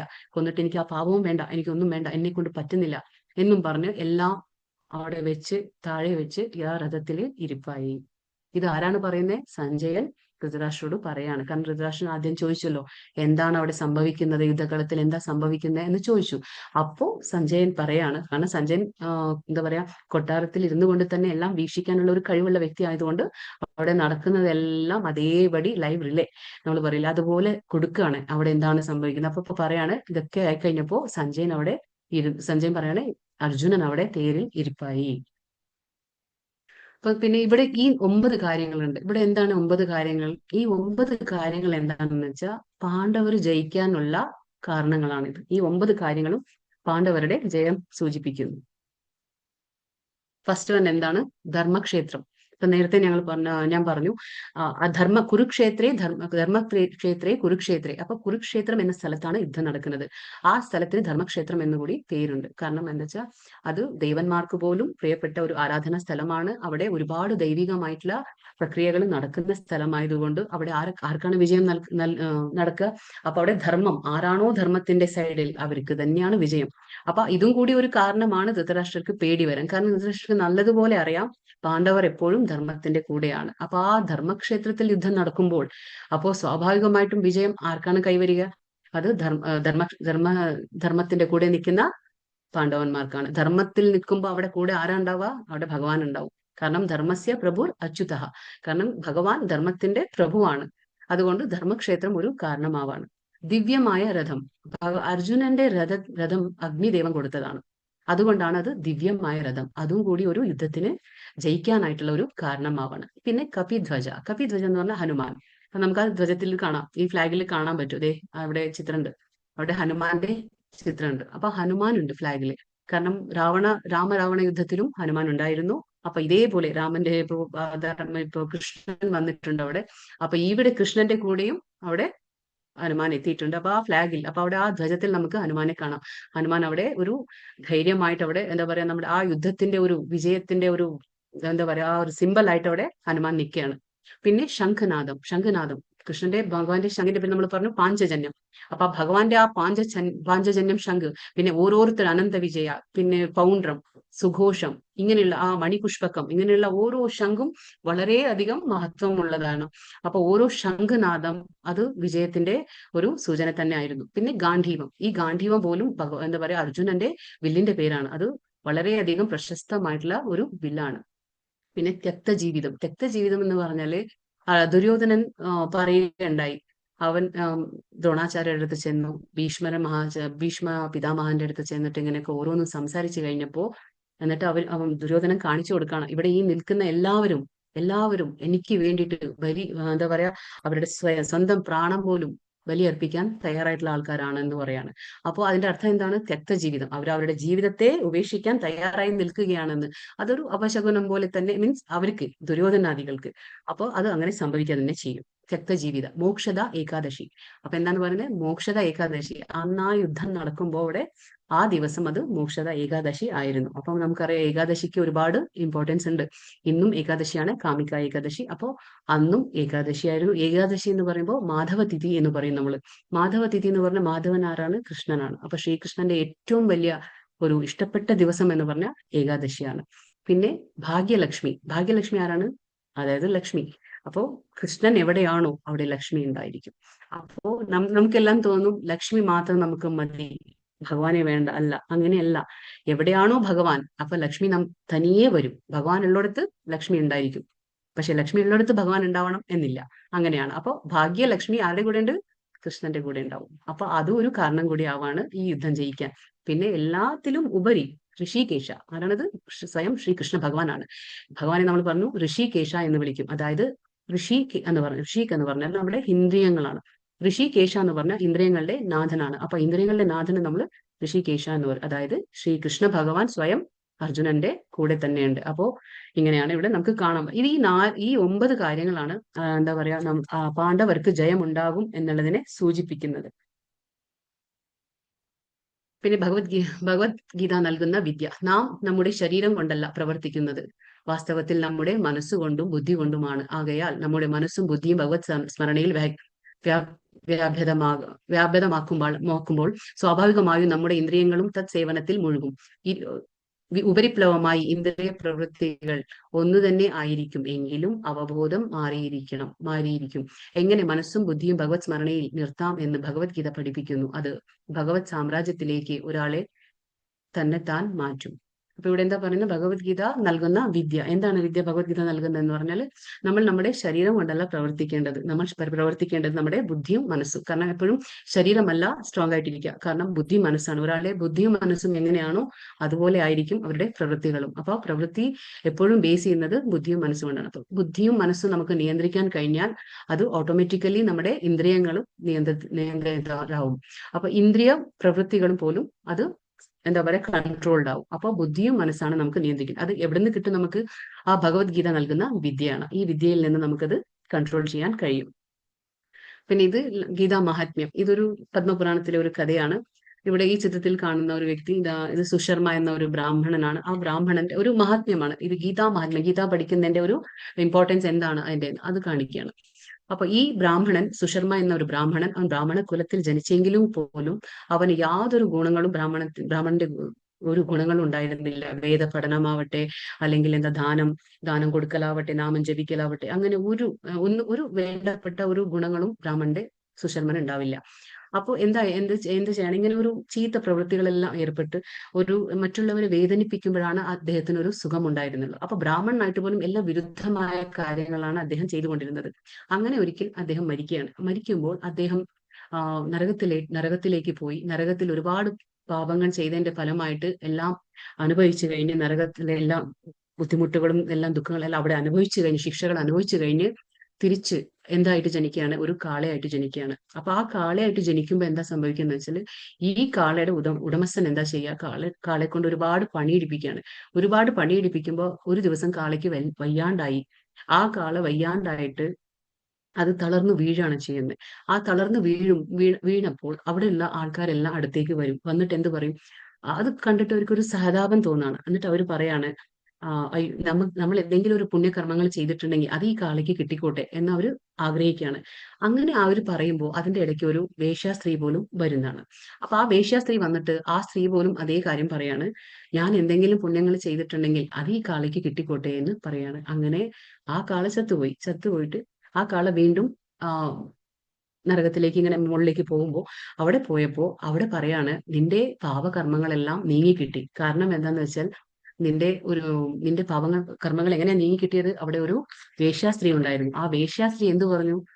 ഞാൻ ചെയ്ത പുണ്യങ്ങളെല്ലാം ഈ കാളയ്ക്ക് കിട്ടിക്കോട്ടെ എന്ന് പറഞ്ഞതുകൊണ്ട് നിന്റെ മുൻജന്മ പാപങ്ങളെല്ലാം നീങ്ങി വീണ്ടും നീ ഒരു ബ്രാഹ്മണനായിട്ട് തന്നെ ജനിക്കാൻ പോവുകയാണെന്ന് പറഞ്ഞു. അങ്ങനെ ആ സുശർമ്മ ബ്രാഹ്മണൻ കാളയായി കഴിഞ്ഞിട്ട് വീണ്ടും ജനിക്കുകയാണ്. വീണ്ടും ബ്രാഹ്മണ കുലത്തിൽ തന്നെ ജനിക്കുകയാണ്. കാരണം പാപങ്ങളെല്ലാം നീങ്ങിക്കഴിഞ്ഞു. അപ്പൊ വീണ്ടും ബ്രാഹ്മണനായിട്ട് ജനിക്കുമ്പോൾ ഈ പാപങ്ങൾ നീങ്ങിയതുകൊണ്ട് പഴയ ജന്മത്തിന്റെ എല്ലാ ഓർമ്മകളുണ്ട്. അപ്പൊ ഇദ്ദേഹം അറിയാൻ ആഗ്രഹിക്കുകയാണ്. കാരണം ബാക്കിയുള്ള ആൾക്കാരുടെ മനസ്സിലാക്കാൻ പറ്റും, അവരുടെ പാപങ്ങൾ നമുക്ക് കിട്ടിക്കോട്ടെ എന്ന് പറഞ്ഞു. പക്ഷെ ഒരു വേശ്യാസ്ത്രീയായിട്ട് ആ സ്ത്രീയുടെ പുണ്യം എന്താണ് എന്നറിയാനുള്ള ഒരു ആകാംക്ഷ ഉണ്ടായി. എന്നിട്ട് ആ വേശ്യാസ്ത്രീയെ അന്വേഷിച്ചു പോവുകയാണ് ചെയ്യുന്നത്. അങ്ങനെ ആ വേശ്യാസ്ത്രീയെ അന്വേഷിച്ചു പോകുമ്പോൾ ആ വേശ്യാസ്ത്രീയോട് ചെന്ന് ചോദിക്കും, എന്താണ് നിങ്ങൾ ചെയ്ത പുണ്യം? അപ്പൊ ആ സ്ത്രീ പറയും, എനിക്കൊന്നും അറിയില്ല. പക്ഷെ ഞാൻ എന്താന്ന് വെച്ചാൽ എന്റെ വീട്ടിലൊരു തത്ത ഉണ്ട്. ആ തത്ത എന്താണോ പറയുന്നത് അത് ദിവസവും എന്തോ ചൊല്ലിക്കൊണ്ടേയിരിക്കും. ആ ചൊല്ലിക്കൊണ്ടിരിക്കുന്നത് ഞാൻ ഡെയിലി കേൾക്കാണ്. ആ കേട്ടുകൊണ്ടേയിരിക്കുന്ന എനിക്കൊരു മനസ്സിന്റെ ഒരു മാറ്റം വരികയാണ്. എന്റെ മനസ്സ് പരിശുദ്ധമാവാണ്. എന്നിലെ ഒരുപാട് മാറ്റങ്ങൾ വരികയാണ് എന്ന് ആ സ്ത്രീ പറയാണ്. അപ്പൊ തത്തയോട് ചോദിക്കുമ്പോഴോ തത്ത പറയാണ്, ഞാൻ ഒരു ആശ്രമത്തിലായിരുന്നു. ആ ആശ്രമത്തിൽ എന്താണ് സംഭവിച്ചിരുന്നത്? ആശ്രമത്തില് അതൊരു ഗുരുകുലമായതുകൊണ്ട് അവിടെ കുട്ടികളെല്ലാം വേദാഭ്യാസം പഠിപ്പിക്കുമ്പോൾ ഈ ഭഗവത്ഗീതയുടെ ആദ്യത്തെ അധ്യായത്തിലെ ശ്ലോകങ്ങൾ ദിവസേന പഠിപ്പിക്കുകയായിരുന്നു. അപ്പൊ ഈ തത്ത അവിടെ ഇരുന്നു കൊണ്ട് ഡെയിലി കേട്ടിരുന്നത് ഈ ഭഗവത്ഗീതയുടെ ആദ്യത്തെ അധ്യായത്തിന്റെ ശ്ലോകങ്ങളാണ്. എന്നും കേട്ട് ആ തത്തയ്ക്കും അതെല്ലാം കൂടി ഓർമ്മയിൽ നിൽക്കുകയാണ്. അപ്പൊ അങ്ങനെ ഒരു ദിവസം ഈ തത്തയെ ഒരു കള്ളൻ കട്ടുകൊണ്ടുപോയി അതിനെ ഈ വേശ്യാസ്ത്രീക്ക് വിൽക്കുകയാണ് ചെയ്തത്. അങ്ങനെ ഈ വേശ്യാസ്ത്രീയുടെ കയ്യിലാണ് ഈ തത്ത വന്ന് പെട്ടത്. അങ്ങനെ പക്ഷെ ഈ വേശ്യാസ്ത്രീ ആയിട്ട് പോലും ഈ തത്തയ്ക്ക് അത് സ്വഭാവമാണല്ലോ, അതെന്താണോ കേട്ടത് അത് തന്നെ ഉറവിട്ടുകൊണ്ടിരിക്കുമല്ലോ. അങ്ങനെ ഇത് ദിവസേന ഈ ഭഗവത്ഗീതയുടെ ആദ്യത്തെ അധ്യായത്തിന്റെ എല്ലാ കാര്യങ്ങളും ഇങ്ങനെ പറഞ്ഞുകൊണ്ടേയിരിക്കുകയാണ് ആ ശ്ലോകങ്ങൾ. അപ്പൊ അത് കേട്ട് പുണ്യം ആർജിച്ചു. ആരാണ്? ഈ വേശ്യാസ്ത്രീ. അങ്ങനെ ആ സ്ത്രീയുടെ ആ പുണ്യം കാരണമാണ് ആ കാളയ്ക്ക് കിട്ടിയത്. അപ്പോ ഇതിൽ നിന്ന് നമുക്ക് എന്താ മനസ്സിലാവാന്ന് വെച്ചാല് ഭഗവത്ഗീത നിത്യേന പഠിക്കുകയും കേൾക്കുകയും, അതും ആദ്യത്തെ അധ്യായത്തിന്റെ ആ ശ്ലോകത്തിന് ഒരുപാട് മഹിമയുണ്ട്. അപ്പോ ആരാണോ ഭഗവത്ഗീത നിത്യേന ശ്രവിക്കുകയോ അല്ലെങ്കിൽ കേൾക്കുകയോ അല്ലെങ്കിൽ ചൊല്ലുകയോ ചെയ്താൽ അതിന് ഒരുപാട് പുണ്യമുണ്ട്, അതിന് ഒരുപാട് പാപങ്ങളെ നശിപ്പിക്കാനുള്ള കഴിവുണ്ട് എന്നാണ് നമുക്കിത് മനസ്സിലാക്കാൻ പറ്റുന്നത്. അങ്ങനെ ഒരു പിന്നെയാണ് സുശർമ്മ ബ്രാഹ്മണൻ ഒരു പ്രചോദനം നേടി അദ്ദേഹം കൂടി ഇതെല്ലാം പ്രായോഗികമായിട്ട് അതെല്ലാം എന്താ പറയാ ഈ ഭഗവത്ഗീത എല്ലാം പഠിക്കുകയും ചെയ്തു. അപ്പോൾ മൂന്നാം ജന്മമാണ് സുശർമ്മന്റെ. ആ ജന്മത്തിലാണ് ഇതെല്ലാം മനസ്സിലാക്കുന്നത്. അതിന്റെ ഇമ്പോർട്ടൻസ് എന്താണ്, ഒരു ബ്രാഹ്മണനായി ജനിക്കുക മാത്രം പോരാ, അതിന്റെ കർമ്മം കൂടി നമ്മൾ ചെയ്തിരിക്കണം. നമ്മൾ ഏത് കുലത്തിലോ ഏത് ഇതിലോ ജനിച്ചോട്ടെ, പക്ഷെ നമ്മൾ ഓരോരുത്തരും മനുഷ്യനായി ജനിച്ചിരുന്നെങ്കിൽ നമുക്ക് എന്താണ് ചെയ്യേണ്ടത്, ഭഗവത്ഗീത എന്നുള്ള ആ ഒരു പുസ്തകത്തിന്റെ നമ്മൾ യഥാർത്ഥ രൂപത്തിൽ നമ്മൾ അത് മനസ്സിലാക്കിയിരിക്കണം. എന്താണ് അവിടെ ഭഗവാൻ പറയുന്നത്, എന്താണ് ഭഗവാൻ അവിടെ ആഗ്രഹിക്കുന്നത് എന്ന് നമ്മൾ ഓരോരുത്തരും മനസ്സിലാക്കണം, ശ്രദ്ധിക്കണം, കേൾക്കണം. അപ്പൊ ഇതാണ് ഇന്നത്തെ അധ്യായം. ഹരേ കൃഷ്ണ കൃഷ്ണ കൃഷ്ണ ഹരേ ഹരേ, ഹരേ രാമ ഹരേ രാമ രാമ ഹരേ ഹരേ. അപ്പൊ നമുക്ക് ക്വസ്റ്റ്യൻസ് ഇട്ട് നോക്കാം. ഇന്നലെ എല്ലാം ക്വസ്റ്റ്യൻസ് തന്നിരുന്നു, ഗ്രൂപ്പിൽ ഇട്ടിട്ടുണ്ടായിരുന്നു. നമുക്കത് ക്വസ്റ്റ്യൻസ് നോക്കാം.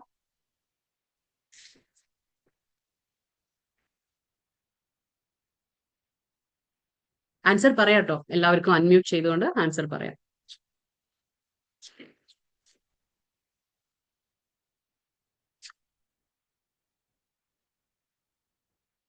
ക്വസ്റ്റ്യൻ ചോദിച്ചോട്ടെ ഞാൻ? ഓക്കെ, അപ്പൊ എല്ലാവരും നോക്കിക്കാണുമല്ലോ, ക്വസ്റ്റ്യൻസ് ഒക്കെ ഇന്നലെ ഗ്രൂപ്പിൽ ഇട്ടിട്ടുണ്ടായിരുന്നു. ഓക്കെ, ആദ്യത്തെ ക്വസ്റ്റ്യൻ, ധൃതരാഷ്ട്രരുടെ മന്ത്രിയുടെ പേരെന്താണ്? സഞ്ജയൻ. നല്ല സഞ്ജയനാണ്. സഞ്ജയൻ. ഭഗവാന്റെ ശംഖിന്റെ പേരെന്താണ്? പാഞ്ചജൻ. പിന്നെ അർജുനന്റെ വില്ലിന്റെ പേരെന്താണ്? ഗാന്ധീവം. നാലാമത്തെ ചോദ്യം, യുദ്ധം ചെയ്യാതിരിക്കാനുള്ള അർജുനന്റെ 5 കാരണങ്ങൾ എന്താണ്? ഭൗതിക സുഖാനുഭവങ്ങൾ, പാരമ്പര്യം, തീരുമാനങ്ങൾ എടുക്കാൻ അവസ്ഥ. കറക്റ്റ് ആണ്. അതായത് മൃദുല ഹൃദയത്വം പറയുന്നു, പിന്നെ ലാസ്റ്റ് പറയുന്നു നമ്മൾ തീരുമാനം എടുക്കാൻ പറ്റാത്തത്, പാവം, പിന്നെ കുടുംബ പാരമ്പര്യം നഷ്ടപ്പെട്ടു പോകുന്നു, ഭൗതിക സുഖാനുഭവങ്ങൾ ഇല്ല എന്നും പറയുന്നു. പിന്നെ 6 തരം അക്രമികൾ ആരാണ്? വിഷം കൊടുക്കുന്നവൻ, വീട് തീവെക്കുന്നവൻ, മാരകായുധങ്ങൾ ഉപയോഗിക്കുന്നവൻ, സ്വത്ത് കയ്യേറുന്നവൻ, ഭൂമി കയ്യേറുന്നവൻ, അന്യന്റെ ഭാര്യയെ സ്വന്തമാക്കുന്നവൻ. ശരിയാ. പിന്നെ അർജുനന്റെ വിജയത്തിന്റെ ലക്ഷണങ്ങൾ എന്തായിരുന്നു? ധർമ്മക്ഷേത്രം, ശ്രീകൃഷ്ണൻ തന്നെ. കപിധ്വജം, ദിവ്യമായ രഥം, കപിധ്വജം, ശംഖനാഥം, ജീവിതം, മോക്ഷദായ ഏകാദശി, ഭാഗ്യലക്ഷ്മി, പിന്നെ ഋഷികേശ്. അതെ, അതായത് 9 കാര്യങ്ങളാണ് ഉണ്ടായിരുന്നത് വിജയത്തിന്റെ ലക്ഷണങ്ങളായിരുന്നു. ഭഗവത്ഗീത രണ്ടെണ്ണം ഒരു സംശയം, രണ്ടെണ്ണം. ഒന്ന് ധർമ്മക്ഷേത്രം, കപിധ്വജം, ദിവ്യരഥം ഉണ്ടായിരുന്നു, ഗാന്ധീവം ഉണ്ടായിരുന്നു, പിന്നെ മോക്ഷദ ഏകാദശി ഉണ്ടായിരുന്നു, ശംഖനാഥ് ഉണ്ടായിരുന്നു, ഭാഗ്യലക്ഷ്മി ഉണ്ടായിരുന്നു, ഋഷികേശ്. അങ്ങനെ 9 കാര്യങ്ങളുണ്ട്. പിന്നെ ഭഗവത്ഗീതയിൽ ആകെ എത്ര ശ്ലോകങ്ങളാണുള്ളത്? 700 ശ്ലോകം. 700 ശ്ലോകമാണ്. ഭഗവത്ഗീതയിലെ 7 മുതൽ 12 വരെയുള്ള അധ്യായം എന്ത് യോഗത്തിൽ പെടുന്നു? എന്താണ്? ഭക്തിയോഗം. കറക്റ്റ്, ഭക്തിയോഗം. ഭഗവത്ഗീതയിൽ ചർച്ച ചെയ്യപ്പെടുന്ന 5 വിഷയങ്ങൾ എന്താണ്? ഈശ്വരൻ, ജീവാത്മാവ്, കർമ്മം, പരമാത്മാവ്, പ്രകൃതി, ഭൗതിക പ്രകൃതി.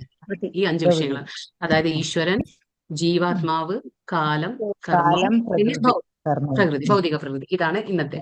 അപ്പൊ ഇന്നും ഇതേപോലെ 2ാമത്തെ ചാപ്റ്ററിന്റെ ക്വസ്റ്റ്യൻസ് എടുക്കുന്നതായിരിക്കും ഗ്രൂപ്പിൽ. അപ്പൊ അത് നാളേക്ക് നിങ്ങൾ